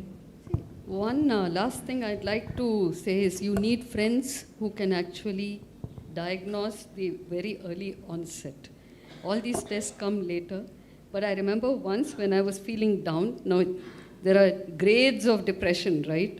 It was stress induced by office. A friend came to me, she said, you're not, quite all right. Would you like to talk to me? Is something bothering you? That gets you, the fact that you have somebody who's willing to listen to you, the fact that somebody is actually seen through you, and that gives you the confidence saying, oh, okay, I have somebody. Then that makes you feel better. No medicine, no counselor. So please have your friends. नहीं ऐसा सब हमारा पेट पे लात मत मारो नहीं you have to ma'am this is something which my grandmother would also say, but you ex-IAS officer, ex-IIT PhD, you should say no. If you have said I'm depressed, but I will rate myself on PHQ-9. No, I'm saying the initial stage it can get you out of it. That is okay. The doctor comes later, the counselor comes later, but the friends, No. You have to, don't, I am very serious. Don't undermine. You will not be able to really find out what is happening because there's a song there, sir. तुम इतना क्यों मुस्कुरा रही हो, चाहे क्या गम छुपा रही हो. So I think depression is an invisible illness. Judges say इसको कुछ नहीं हुआ. I'll share one anecdote. One man has been mentally ill, staying alone in his house, stopped all his medicines, and he broke down. Nobody was prepared to send him to hospital. The police is supposed to send him to hospital, section 100 from the Mental Health Care Act. But they don't care. His friend went to the High Court for such a small thing. And the High Court, in the High Court, Bombay High Court. In the Bombay High Court, when there was a call, a video call, by the judges, they said, he's all right, he looks all right. So mental illness is so invisible, unless you elicit it, it is not found. So let us not, but she's right. If somebody says, if it is sprain of the mind, see there's two things, sprain of the mind and fracture of the mind. Sprain of the mind will work what she says. We look down, come yaar, thoda apan wine piyenge, sorry. Chalega na? Chai piyenge, coffee piyenge, I go out, fine. But you have to be very clear if it's a sprain or a fracture, and that I think is very important. We have lost many lives when people said, "Theek hai, Raja re." I have lost one life when a boy came and said, he's sad, and he gave his computer to his friends. Friends said, "Kitna कंजूस बच्चा ने मेरे को उसका computer भी दे दिया, then shirt दे दिया." Then a professor of repute took him home और love दे के ठीक करने को ट्राई किया. Love, I love you, you're my student, खाना खिलाया, ये किया, फिर 5th day पे हैंग किया, मन का फ्रैक्चर था. So don't underestimate depression. Sorry ma'am, I just meant what you said was very right, because then if you have a friend, when you have a sprain of the mind, that cures everything. And in America, all relatives are substituted by counselors. And we don't want that to happen in India. Bas. On that count, we will bring this session to a close, and thank you so much for the participation. Thank you so much to the moderator and the panelists. Definitely this was an engaging and wonderful session which we had today, and we would like to honor our moderator and panelists over here, for which I request Mr. Simon Grange, CEO Iswan, to please come over and honor our moderator and panelists, starting with our moderator, Dr. Malini V. Shankar. Please.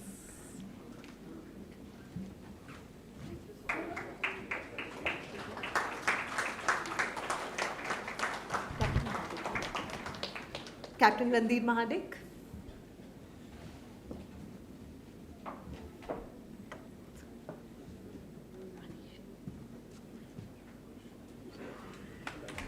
Dr. Harish Shetty.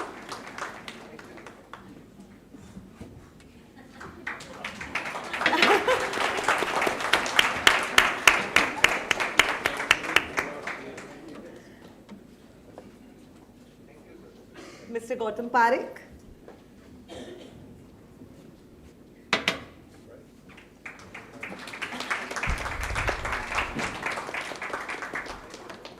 Captain Dr. Ashutosh V. Apankar.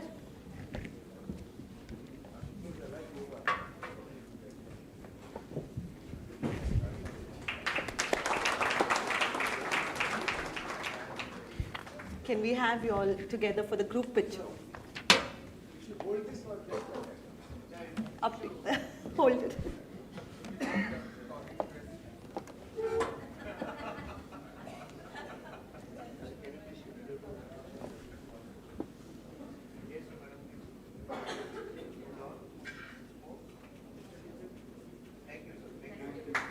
Thank you once again, everyone.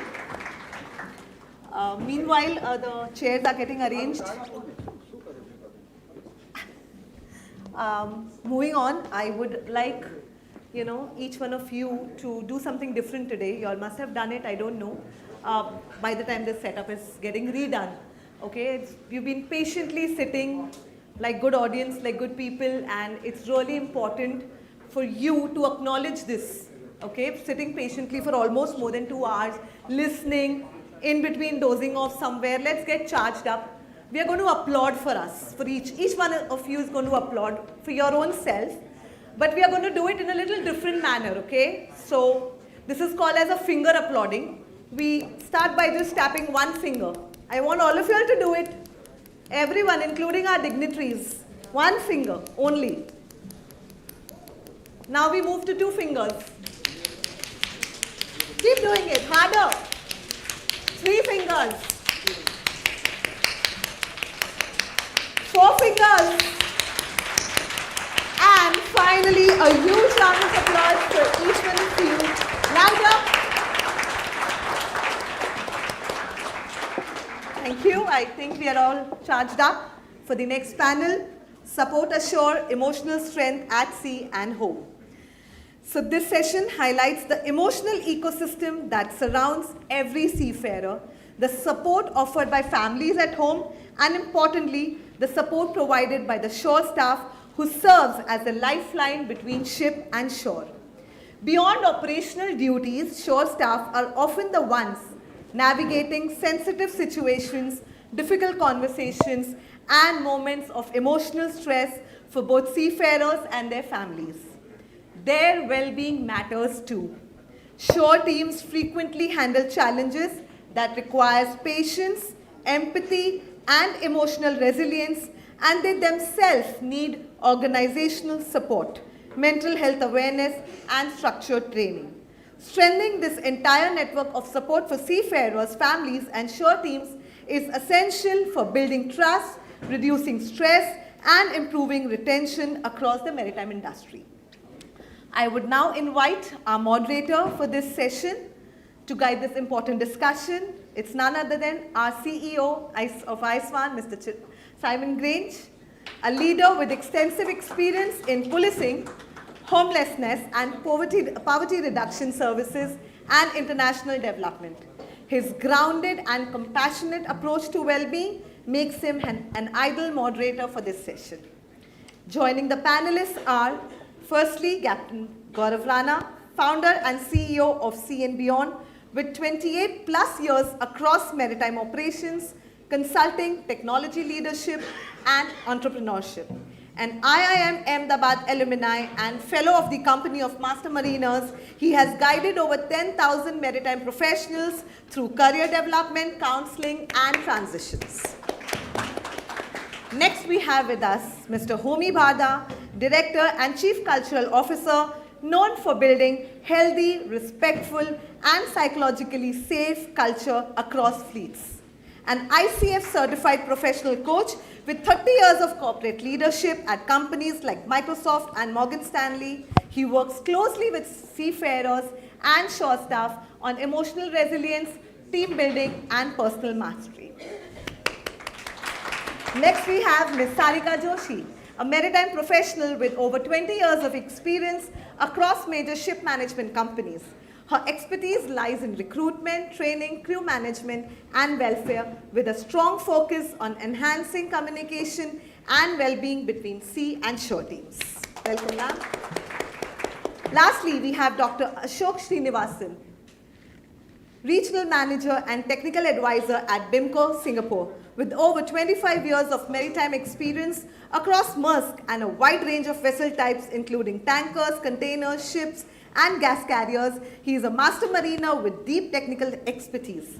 He currently chairs the IACS Advisory Committee, contributing to global shipping standards. So these are our dynamic moderator and panelists. Before the discussion begins, as I had informed you all in the past, that before we planned to make a module for the shore staff, we wanted to hear it from the seafarers as to what are their expectations from shore staff, what are they currently receiving from the shore staff. So keeping all of that in mind, we had designed a survey and we had conducted the survey. We have the survey findings here. The stats are here for you all to read. I would again focus on the conclusion. The survey was conducted over 576 total participants, and the final conclusions indicated that they require faster and more consistent communication from shore staff. They demand a little more empathy. They demand better crisis handling. requests for family inclusive support, and access to well-being resources. Sure staff behavior directly influences seafarer well-being, trust, and retention. With this note, I hand over to you, Simon, to start this panel discussion. Thank you, Suchita. So this is the final session of the day. Good afternoon to everybody, and good afternoon to my panel. Thank you very much indeed for volunteering to take part in this discussion. So when I first went into the workplace many, many years ago, a guy advised me, he said, don't involve your family in your work, and don't involve your employer in your family. And I thought it's an interesting piece of advice. And actually, rightly or wrongly, I took that advice. Well, I have to say, he also said, if you want to live a happy life, don't get married. Now, I've been married for 45 years, so he was wrong on that count for certain. So, as far as seafarers are concerned, can they do that? They don't really have the choice to make that distinction. The very nature of their work means that they're away for a very long period of time, and they live and work in the same space. And that's what most people don't have to contend with. So it's going to be really, really difficult for them to do that separation. And for seafarers, from time to time, they are going to have to speak to their employer about domestic family matters. And their family, from time to time, are going to have to speak to the seafarer's family about domestic issues. And then you've got the poor person on the end of that and the employer who's actually got to deal with all these domestic issues. So there's quite a lot of challenge there, and I'm not really surprised by the results of that survey. But to start off then, I'm going to ask the panel as a whole. You can see that that survey says that seafarers are not just looking for information. They're looking for genuine understanding and connection. It's not about resolving issues or financial matters. It's about being treated with empathy so that they feel valued and included in the process. So what mindset should shore staff adopt to support seafarers emotionally and ensure that their interactions feel humane, respectful, and truly supportive? And Ashok, I'm going to ask you to get started on this.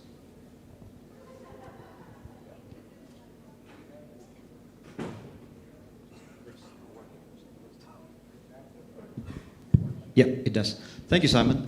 And thank you, first of all, for inviting BIMCO to this very important session. And I think, before I answer your question, I'll just quickly sort of congratulate you on what you've done today, because I've been to many different conferences around the world. And being maritime, we start with speaking about decarbonization, and then we speak about digitalization, and in these days it's about geopolitics. And if they have a little bit of time left, they'll take the seafarers and the staff. And in that little time, they end up highlighting the challenges, which is true, but they end up highlighting just the challenges and not show the positive picture. So what happens is, over a period of time, we are ourselves painting a negative picture of our own industry, showcasing that everything is bad. Not really, not everything is bad. And I think we heard that from the panel previous to the previous one, where we heard from very happy seafarers. We heard from a very happy cadet, and I think those companies, they're doing a great job. And not just those companies, there's a number of companies that are doing a great job in ensuring that their seafarers are happy, the well-being is taken care of, and all of that. So I think, thank you for painting that positive picture. I think that's very important, especially for the cadets, to see that the profession that they've chosen is not at all bad. In fact, it's one of the best, if I may say that. It's just that there are still challenges, and nowadays we're looking at those challenges in a much more transparent manner, and therefore you'll see answers. And you saw the answers in the survey, and in the given short time, I also read the family handbook that you gave, and I think that's some very important lessons there for the families to look into. So thank you very much for that. To answer your question about what issues that not just the seafarers but also the shore staff face, BIMCO is an organization, and I can say we are a bit of a boring organization because we've been there in the industry for almost 120 years, actually more than 120 years. But we talk about ship owners. So we consider the practical voice of ship owners. We take the concerns of ship owners and we take it to the higher authorities and the regulatory authorities. There are a number of concerns on the ship owner level. One of the important one, as you might have heard, is the issue about rest hours and fatigue.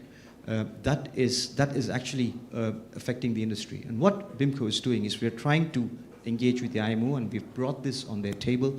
As we speak, there is a working group that's being worked on to look at what is the factors and what can be improved. So that's something BIMCO does to actually help the ship owners in those issues that there are.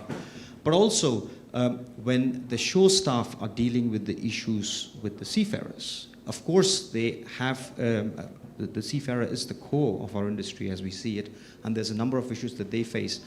But also the shore staff, and we have seen, I mean, the ones in India, they would relate to what happened just a few days ago with the Indigo Airlines, where there was a major disruption at a very high level, but the cause was somewhere else. But the staff that were standing and facing the customers were facing the brunt of it.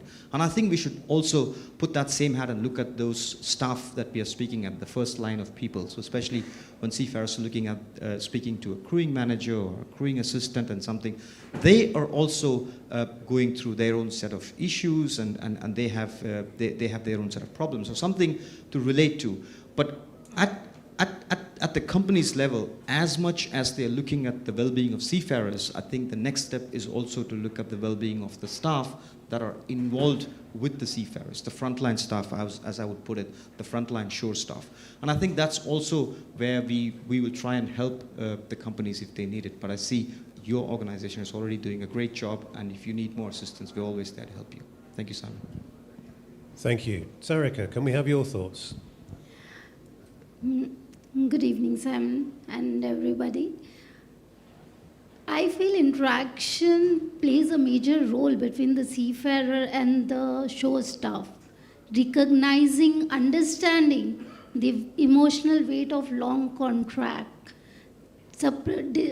family, distance from the family, and even the operational pressure which they are going through. Recognizing that, understanding, it builds the trust between the seafarer and this is what actually also, brings a sense of belongingness, which the seafarer feels valued, respected, truly understood. What I feel. So interaction plays the major role. There's a phrase called listen to understand, not just to respond. So that is what a shore team always be ahead to understand. Thank you. Yeah, and you're at the sharp end of these discussions as well, aren't you? Yeah, it's switched on, but it doesn't seem to be working. So how's that? That's better. Good. Thank you, Sarika. Yes, and I was saying that you're at the sharp end of a lot of these interactions, so you know it firsthand. Homi, your thoughts, please.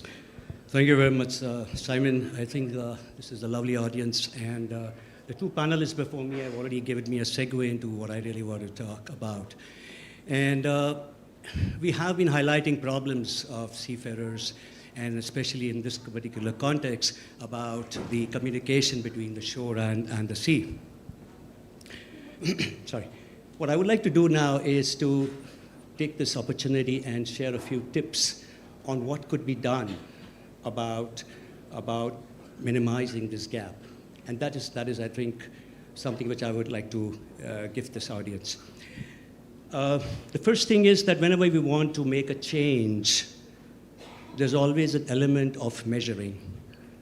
We cannot make change without the element of measurement. And when we want to make a change in our communication, the first thing that we want to do is bring in the element of measurement.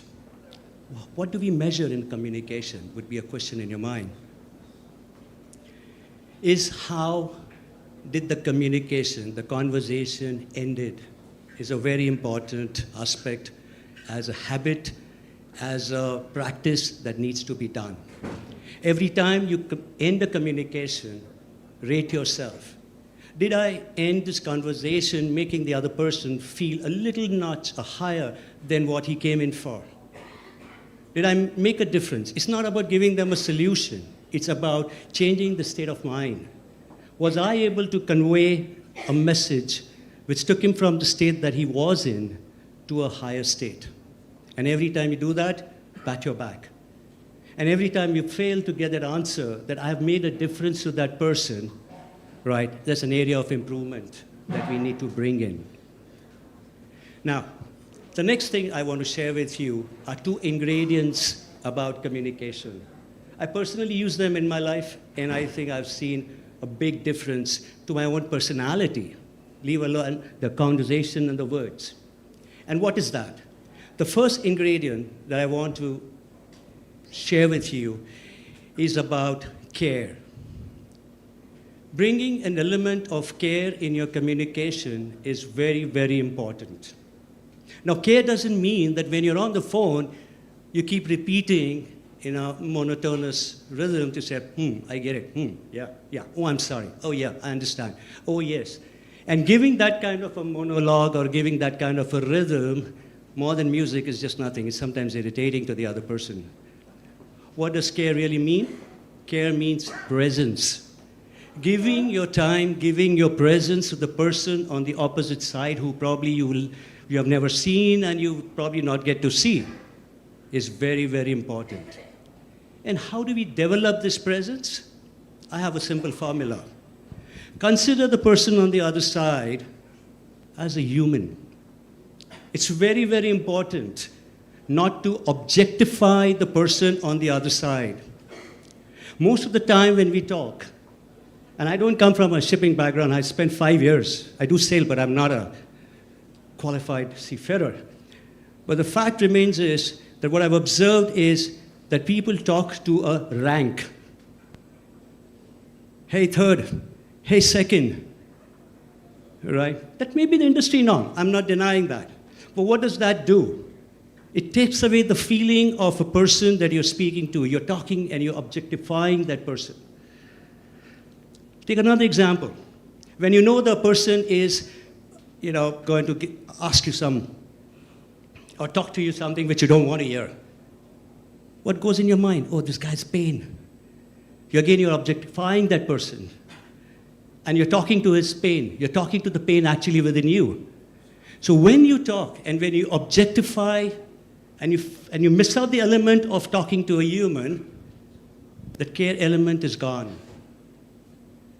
So whenever we want to talk to someone, the first dimension, if I were to say, is a dimension of care, relating to someone as a human to human.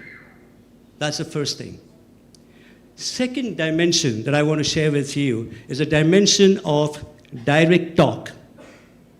Now, care doesn't mean that you keep pampering and cajoling and all of that. No, you have work to be done. So what do? You have to have direct talk. No mincing of words. This is to be done, this is not done, this was supposed to be done, this is the way it should be done. Direct talk. No mincing words, no making stories over here. So when you couple these 2 ingredients with keeping in mind that you're talking to a human and also at the same time giving a direct message, where a master has to give a direct message to a cadet, to any seafarer who's signing off, the appraisal time, when a shore staff has to give feedback to a seafarer, or the family is even further away, whom you have not seen, keeping that element, holding that over here in your mind, that you're talking to somebody on the human, is one of the best things that you can really give a gift to somebody. And that is how you move a person from the point they came in to something higher. Thank you. Thank you, Homi. I'm struck by how simple and obvious that actually is, and yet we really do struggle to do it. Sure. Thank you. Thank you. Gaurav, have you got a mic? Yeah. So first of all, let me just echo the thoughts of Captain Ashok about this conference. I've been at many conferences. I probably have not been to anywhere and a seafarer has been on the panel, has been the dais. Seafarers or the upcoming seafarers, taking the center seat. So congratulations on this conference, and the way you've made it so inclusive. In terms of the question, I think the shore staff needs to, of course, be empathy, but the empathy is not to be with the problem, right? It has to be, they need to understand not just the problem, but the person. Where is the person coming from? And, a same problem from two different people might have two different resolutions. And that's something which, the shore staff needs to understand.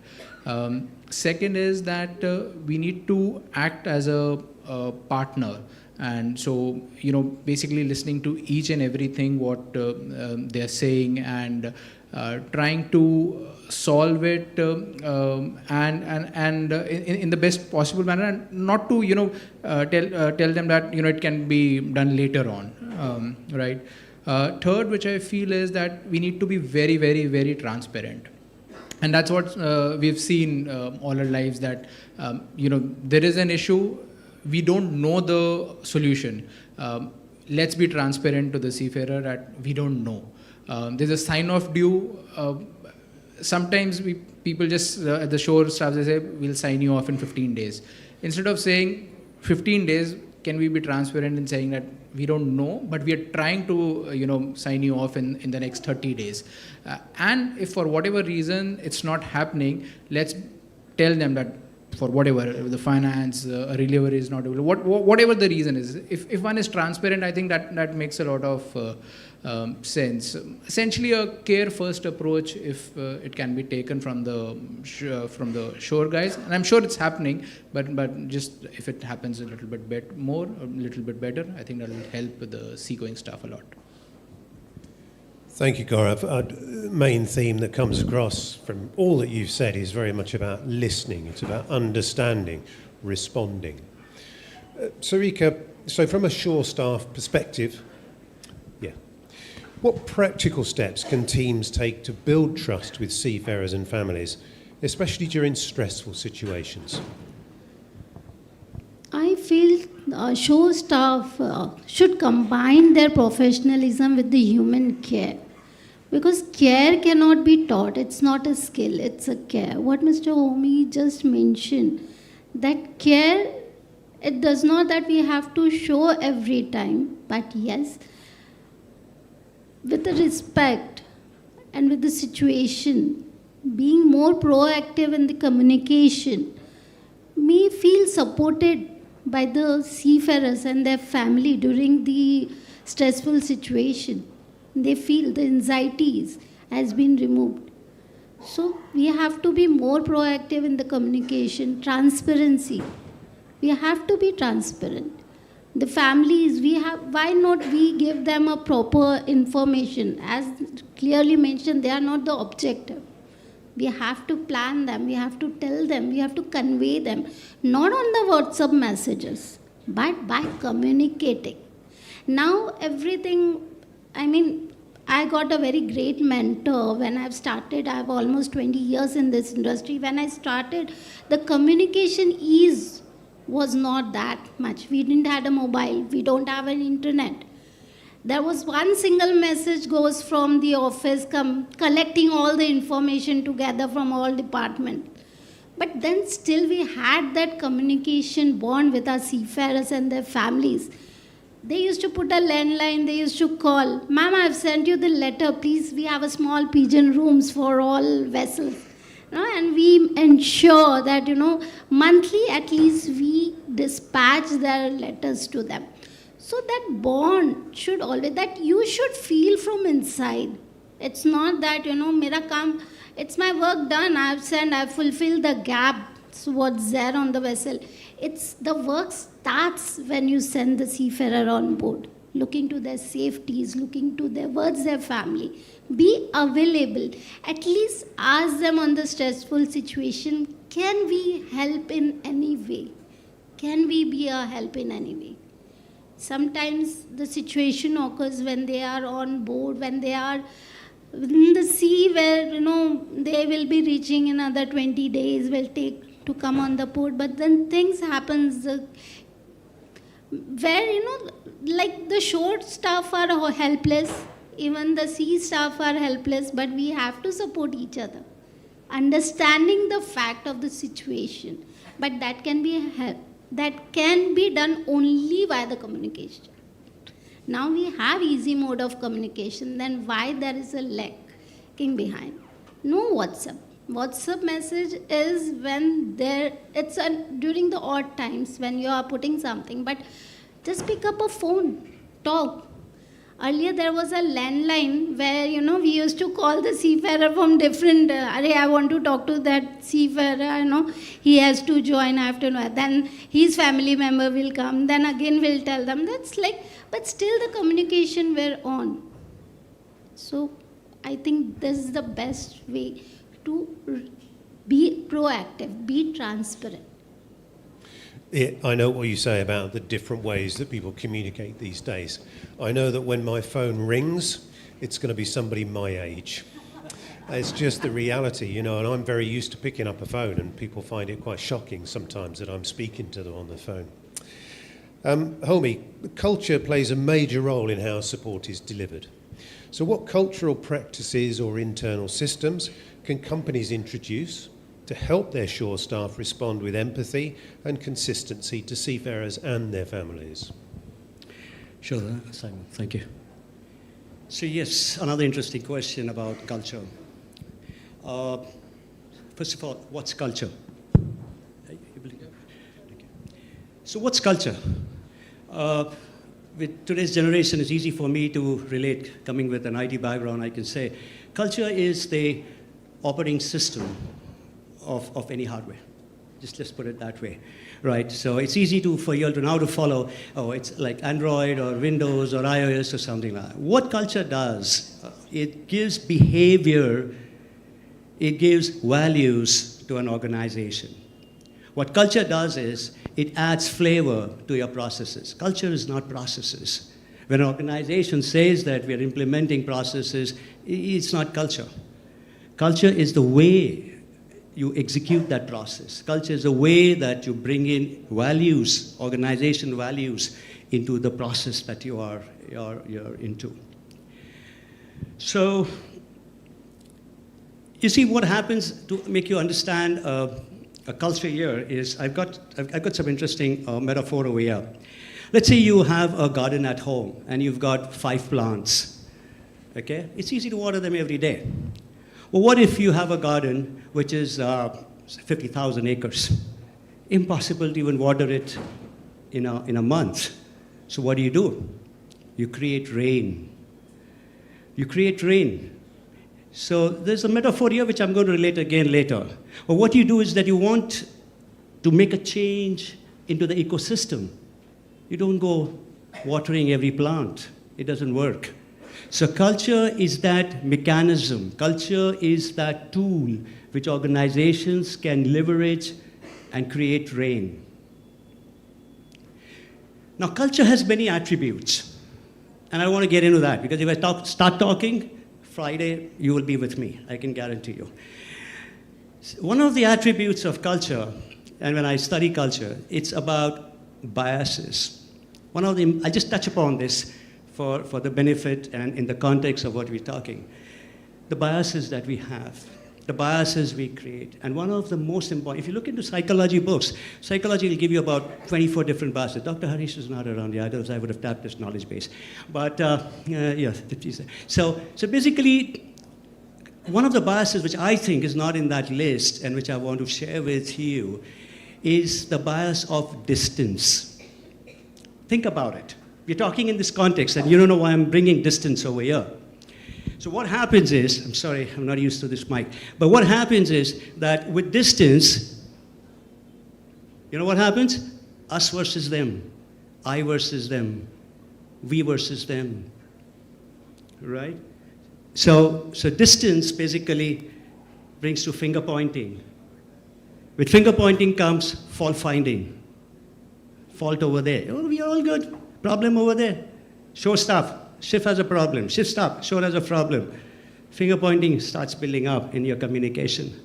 We find errors. Errors are painful. So what people do?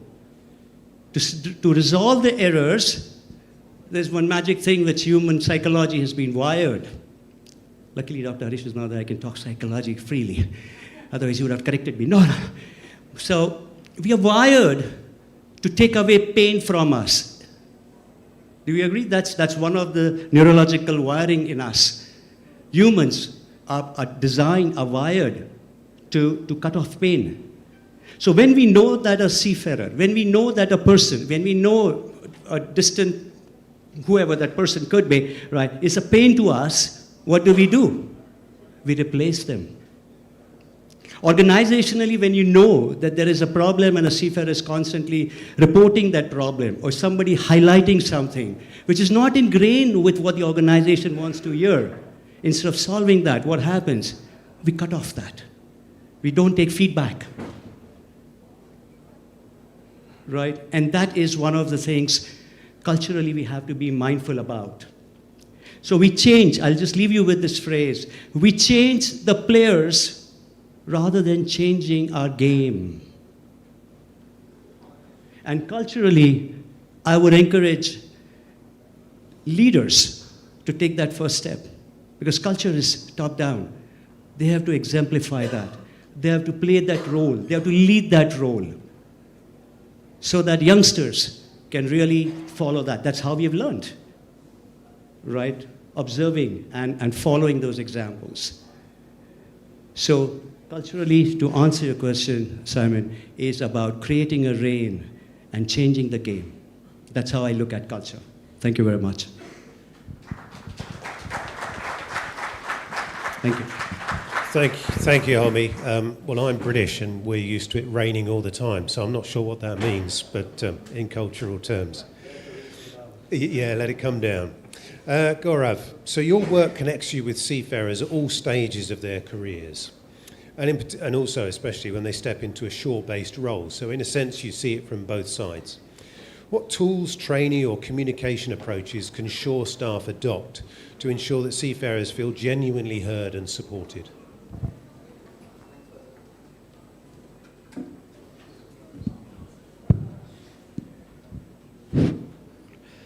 Thanks for the question, Simon.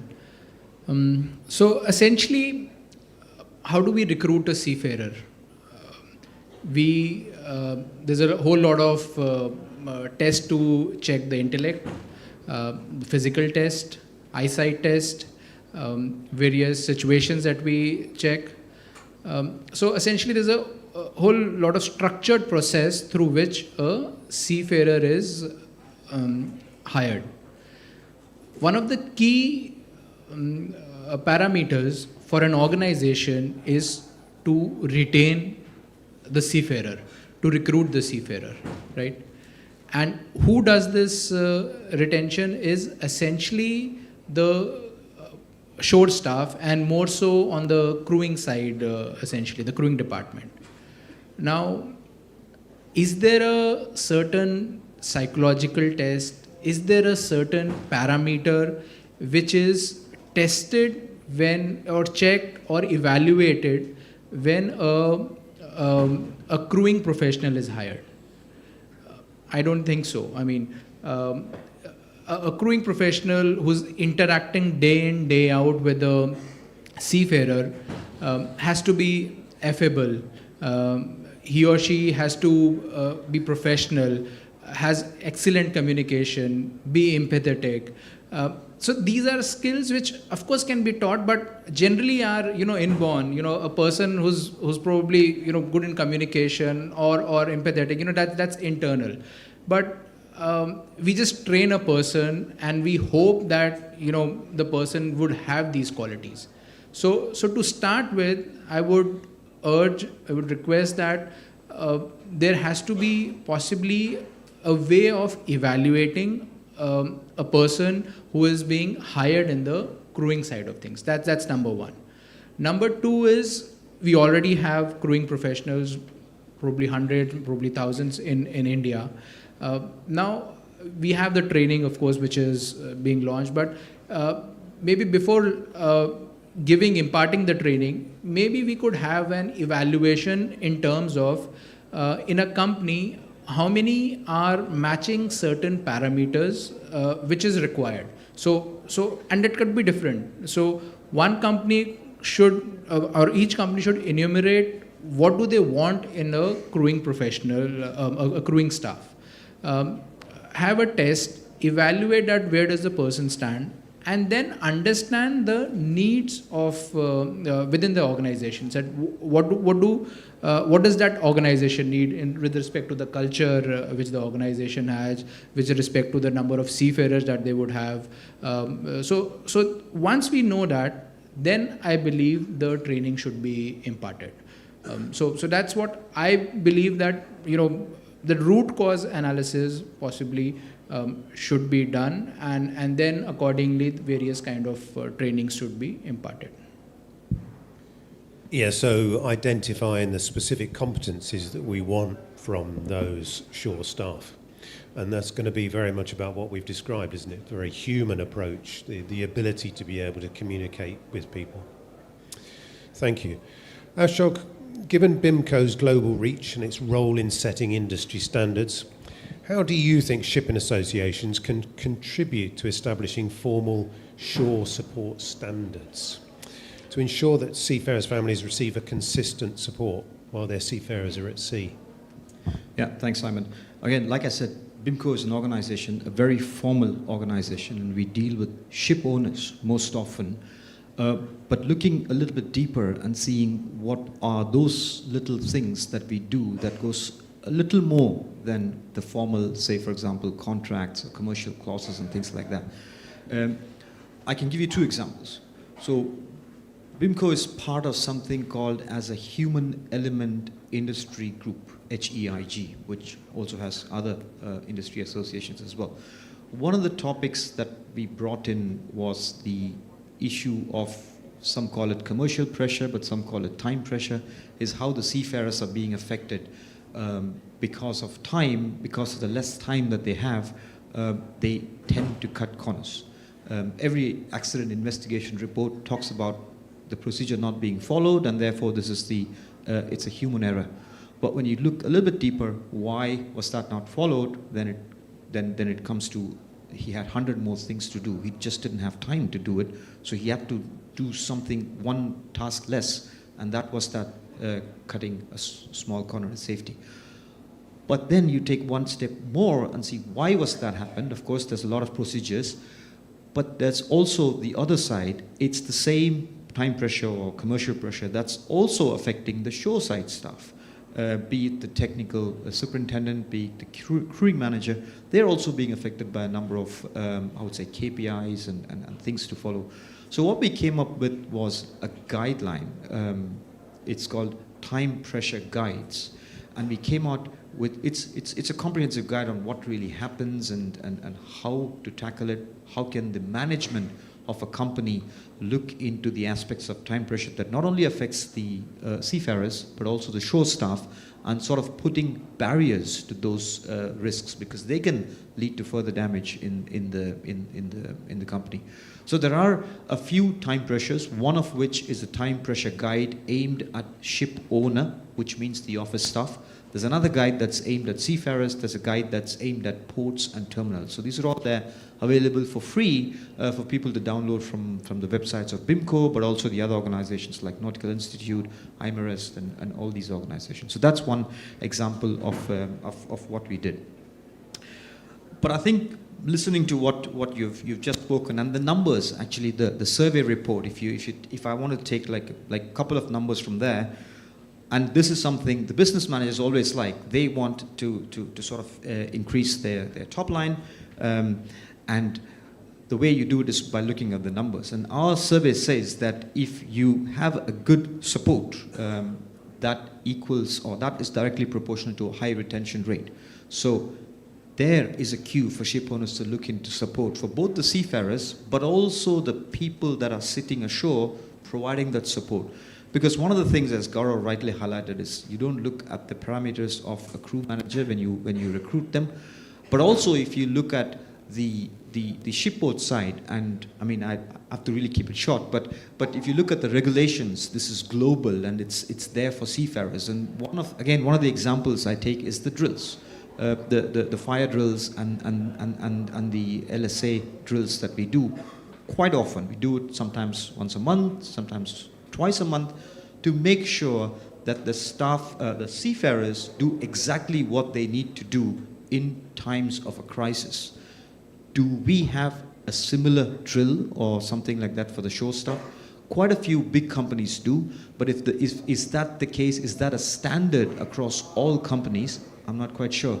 And that is another area where ship owners can look into improving the knowledge and training for their shore staff who are dealing with the crisis. I think that's another area that the ship owners can look into. I'll stop there, otherwise I keep talking. Thanks. Thanks, Ashok. Yes, very interesting. You refer to time pressure, and yeah, we've got time pressure ourselves. I think I can possibly open up to the audience for maybe one, possibly two questions. I've got one here, a lady in a green shirt. If she could have a mic, please.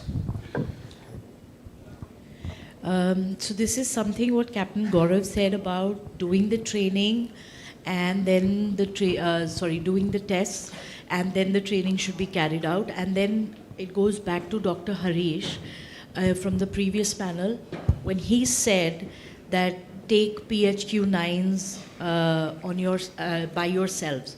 So I would like Simon or probably the lady there who Dr. Shetty said, can these tests be faked? Because these are written tests which depend upon your environment. Like, I'm feeling too cold, I'm hungry, I need to go to the washroom. What is the state of my mind? Everything else, the external environment is based off on this. So what is the possibility that these are not faked? And if I take the PHQ-9 every day, and then if Simon has to recruit me or anybody here needs to recruit me, I have all the answers right. I just need to know from the psychiatrists in the room. Yeah, it's certainly not an exact science. Yes, if you'd like to answer that. So firstly, any kind of psychological test has to be administered by a qualified psychologist. So, and the test by itself does not give you 100% accuracy. It is backed by the clinical examination of the professional. So that holds more weightage, and this is only an add-on to the examination done by the psychologist. Secondly, psychometric testing should not be done frequently. There has to be a minimum of 6 months gap before any psychiatric assessment needs to be re-administered again to combat what we call as test fatigue or test familiarity. So that does skew results. PHQ-9 is a screening tool. It's not a diagnostic test. We just screen, there are around 10 questions that screens basically for depression and the risk of suicide. Again, administered by a professional. So that just gives you a glimpse. It does not diagnose. There are assessments, and the reason I stated MMPI2 and MCMI is that we do, if a person is faking on the test or lying, or there are inconsistencies in responding, we do come to know with the test itself. So there are patterns that we, a qualified professional, can understand. So accordingly, the test can be decided. Does that answer? Thank you for that very comprehensive response. Okay, we're really near the end. I'm just going to come back to my panel, and we want to continue developing this workshop about shore staff interactions. So it'd be helpful to know from you, if you had the power to change just one part of the ship communication process, what change would you make that you think would make the biggest positive difference? Ashok? Thanks, Simon. I'm not sure if it would make the biggest positive difference, but it's a very important point that I'd like to raise, and I'll keep it quick. 4 years ago, 13th of December 2021, there were 2 ships sailing in the northern Danish waters, a bulk carrier named Scott Carrier and an offshore barge named Karen Hoy. They collided, and the 2 crew members of the offshore barge, they died. Extensive damage. Yeah, we'll keep that short. But investigations revealed that the officer on watch of the bulk carrier, he was not keeping a watch, and he basically altered the vessel's course when it should not have happened. And one step into the investigation revealed that he was actually using his mobile and tablet and being distracted from his duty. He was alone, it was dark, no one else to monitor, and he did this. And in today's world, if you look at it, there are laws to regulate driving a car on the road. There are laws to do that in the aviation industry. Are there laws for the shipping industry? So far, not. We don't have anything.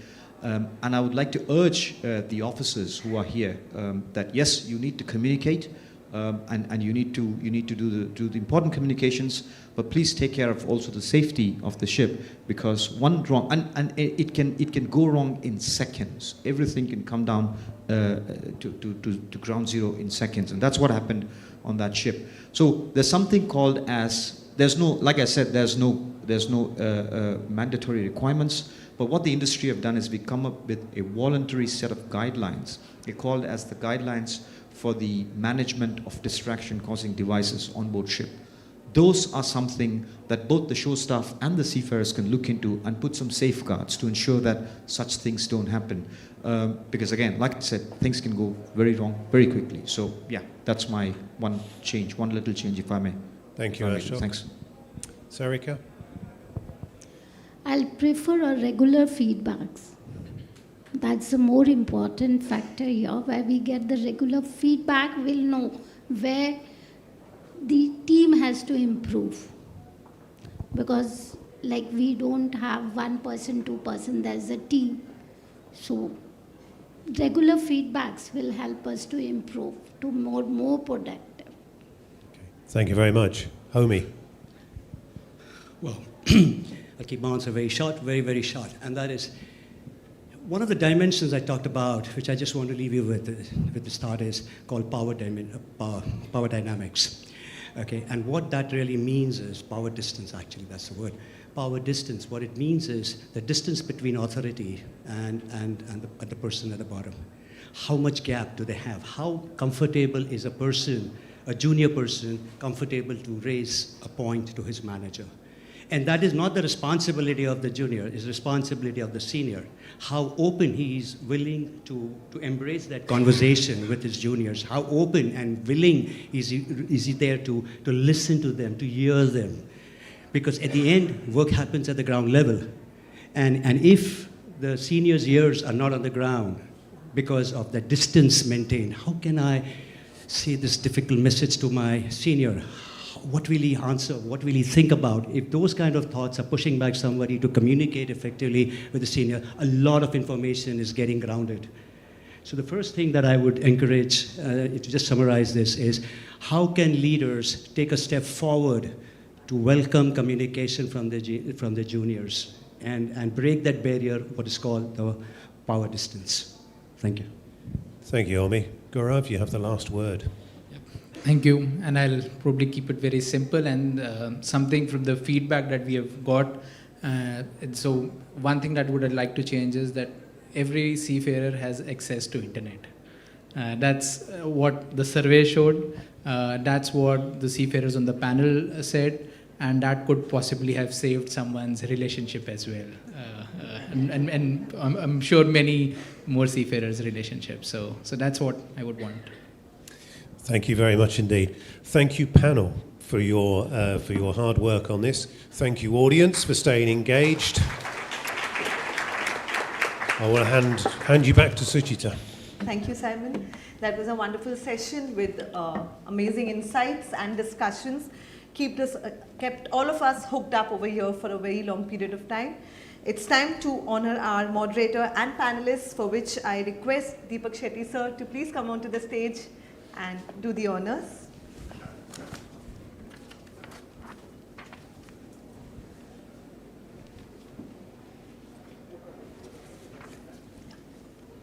We'll start with our moderator, Simon Grange.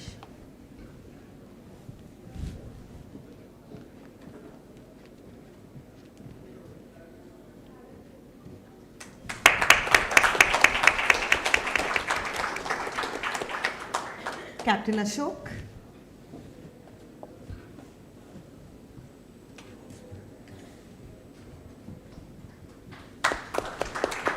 Captain Gaurav.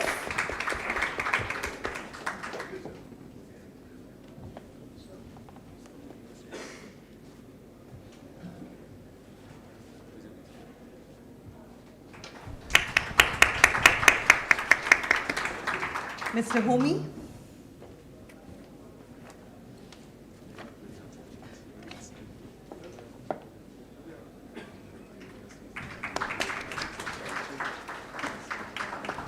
Lastly,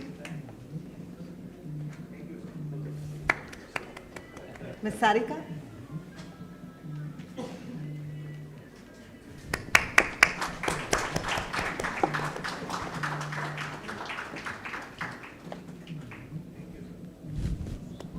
We can have a group picture.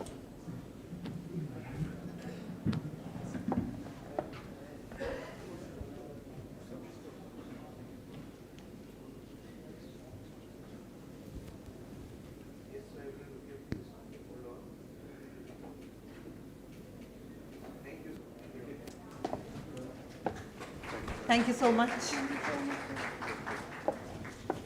So as we come to close of today's Iswan India Seminar 2025, Attract, Retain, Sustain, we would like to extend our thanks to all of you. We explored the journeys of seafarers and their families, the importance of effective induction, the emotional ecosystem that supports our maritime workforce, and the shared responsibility of creating safe, healthy, and resilient environments both at sea and ashore. Today's conversations have reinforced one simple truth. When we work together, we strengthen the well-being of our seafarers and the future of maritime industry. To formally close the program, I would now like to invite my colleague, Mr. Chirag Bari, International Operations Manager at Iswan, to deliver the official vote of thanks.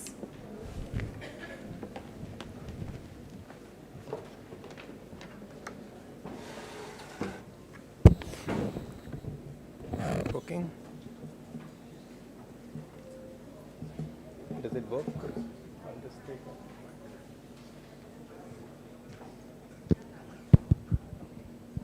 Check. Very good evening to every one of you.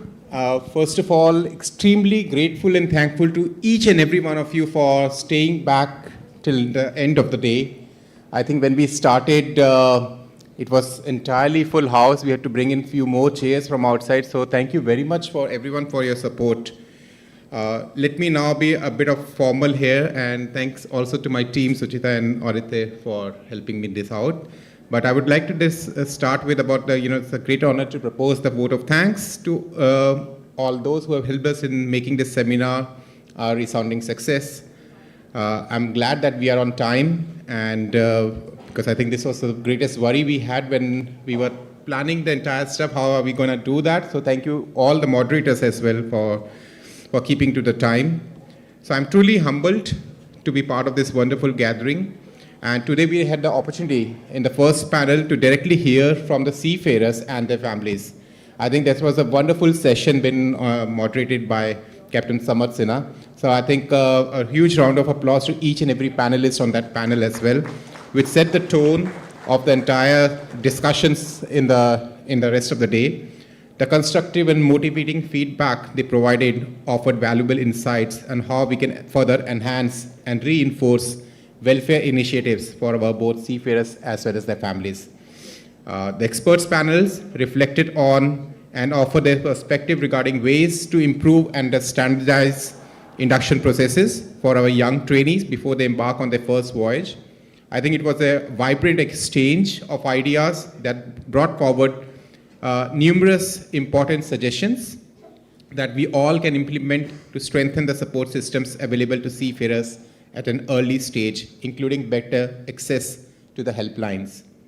The following panel emphasized the vital role that the shore staff plays in supporting the seafarers and their families' well-being. We truly value the efforts made by the marine personnel, and the discussions highlighted how empathetic dialogues with seafarers and their families can enhance retention rates among the seafarers. So I think that panel really, again, it emphasized that all the ecosystem around the seafarers, including the seafarers awareness and the families support, along with the shore staff support, can help us to retain and to encourage more young seafarers to join merchant shipping. So together we can implement some of these measures discussed today to attract, retain, sustain talented youth in the industry. I would like to now propose my hearty thanks to our chief guest, Shri Shyam Jagannathan ji, Director General Shipping, for his, and also along with his directorate's unconditional support to Iswan. We had yesterday also, we met with him, had a long meeting with the Directorate office on ways that we will be working together in the days coming to strengthen the system, the support system for the seafarers and their families in India. Our guest of honor, Dr. Shri Malini Shankar ji, for gracing today's seminar. Thank you, ma'am. She has already left, but it's been always a pleasure to speak to her and to get her guidance on so many things, especially on her the experience she has attained, especially around working with the young seafarers and the trainees and the training levels what they need. So I think thank you very much, ma'am, for your thought-provoking address. This seminar would not have been possible without the interactive panels, and we again thank the moderators and the panelists for your support to this thing. I would also like to now extend our gratitude to all the seafarers, families who have participated in the sessions, and also those who have come here all the way from different parts of Mumbai, and I think some of you are also from outside of Mumbai. So I think thank you extremely, from our heart that you have made our day. We would like to acknowledge the active participation of our, various cadets and the ratings that come from the Maritime Training Institutes. I know that some of the institutes could not participate because of the examinations schedules, but having said that, some of them have actually stayed back, to come and be part of this event. So thank you to all our young talents, as well as our heroes at sea and at home for your presence today.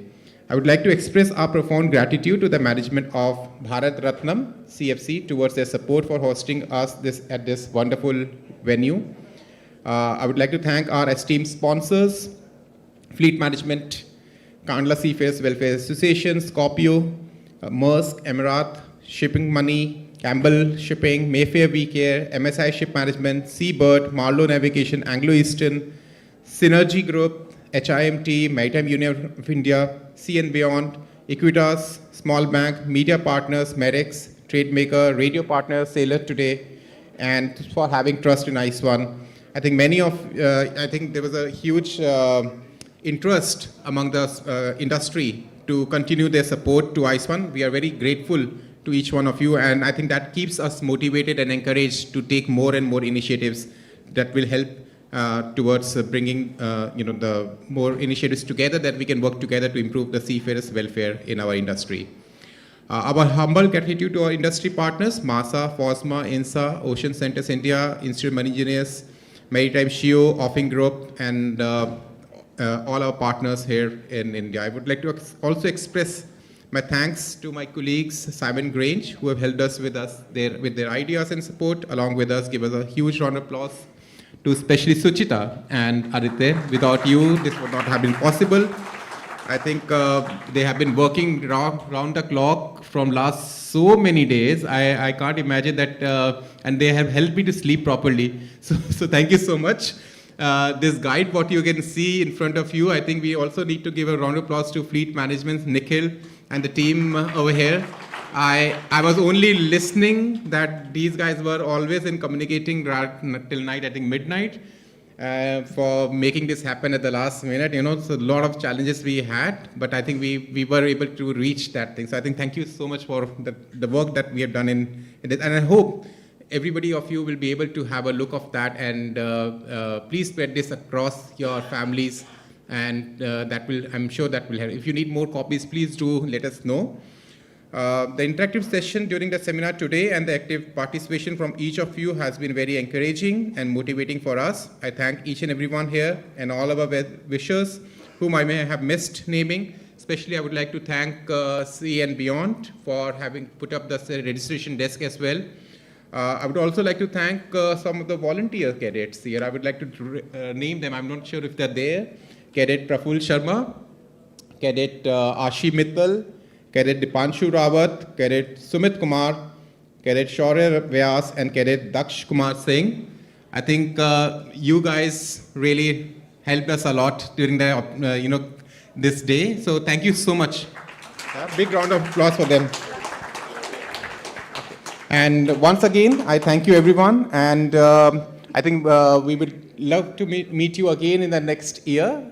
So wish you all happy holidays and a very happy new year if we don't meet again back soon. So thank you very much, and please enjoy the high tea. Before, I think we have to give away some, yeah, okay, perfect. We will give away some, okay, so Suchita. I think all the volunteers, can you please come? I think I've already named you. Thank you, please be on the stage so that we can have a small token for you guys as well.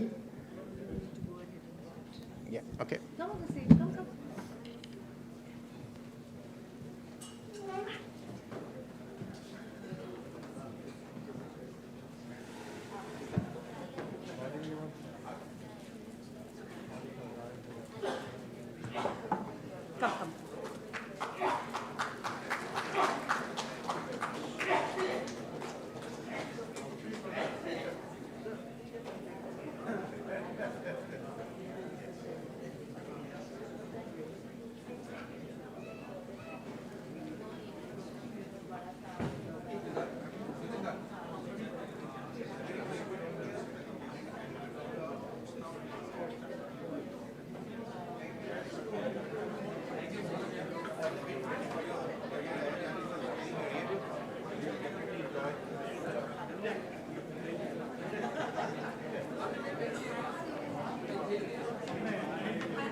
Sangeeta, Aditya? Yes. Aditya? Simon? We need to announce that there are boxes for cadets. Cadets, kindly note that we have prepared your snacks, the refreshments in boxes, which you can pick up and conveniently have it on the way because it's pretty late and you need to reach back. So you all can pick your boxes as you move out. Thank you.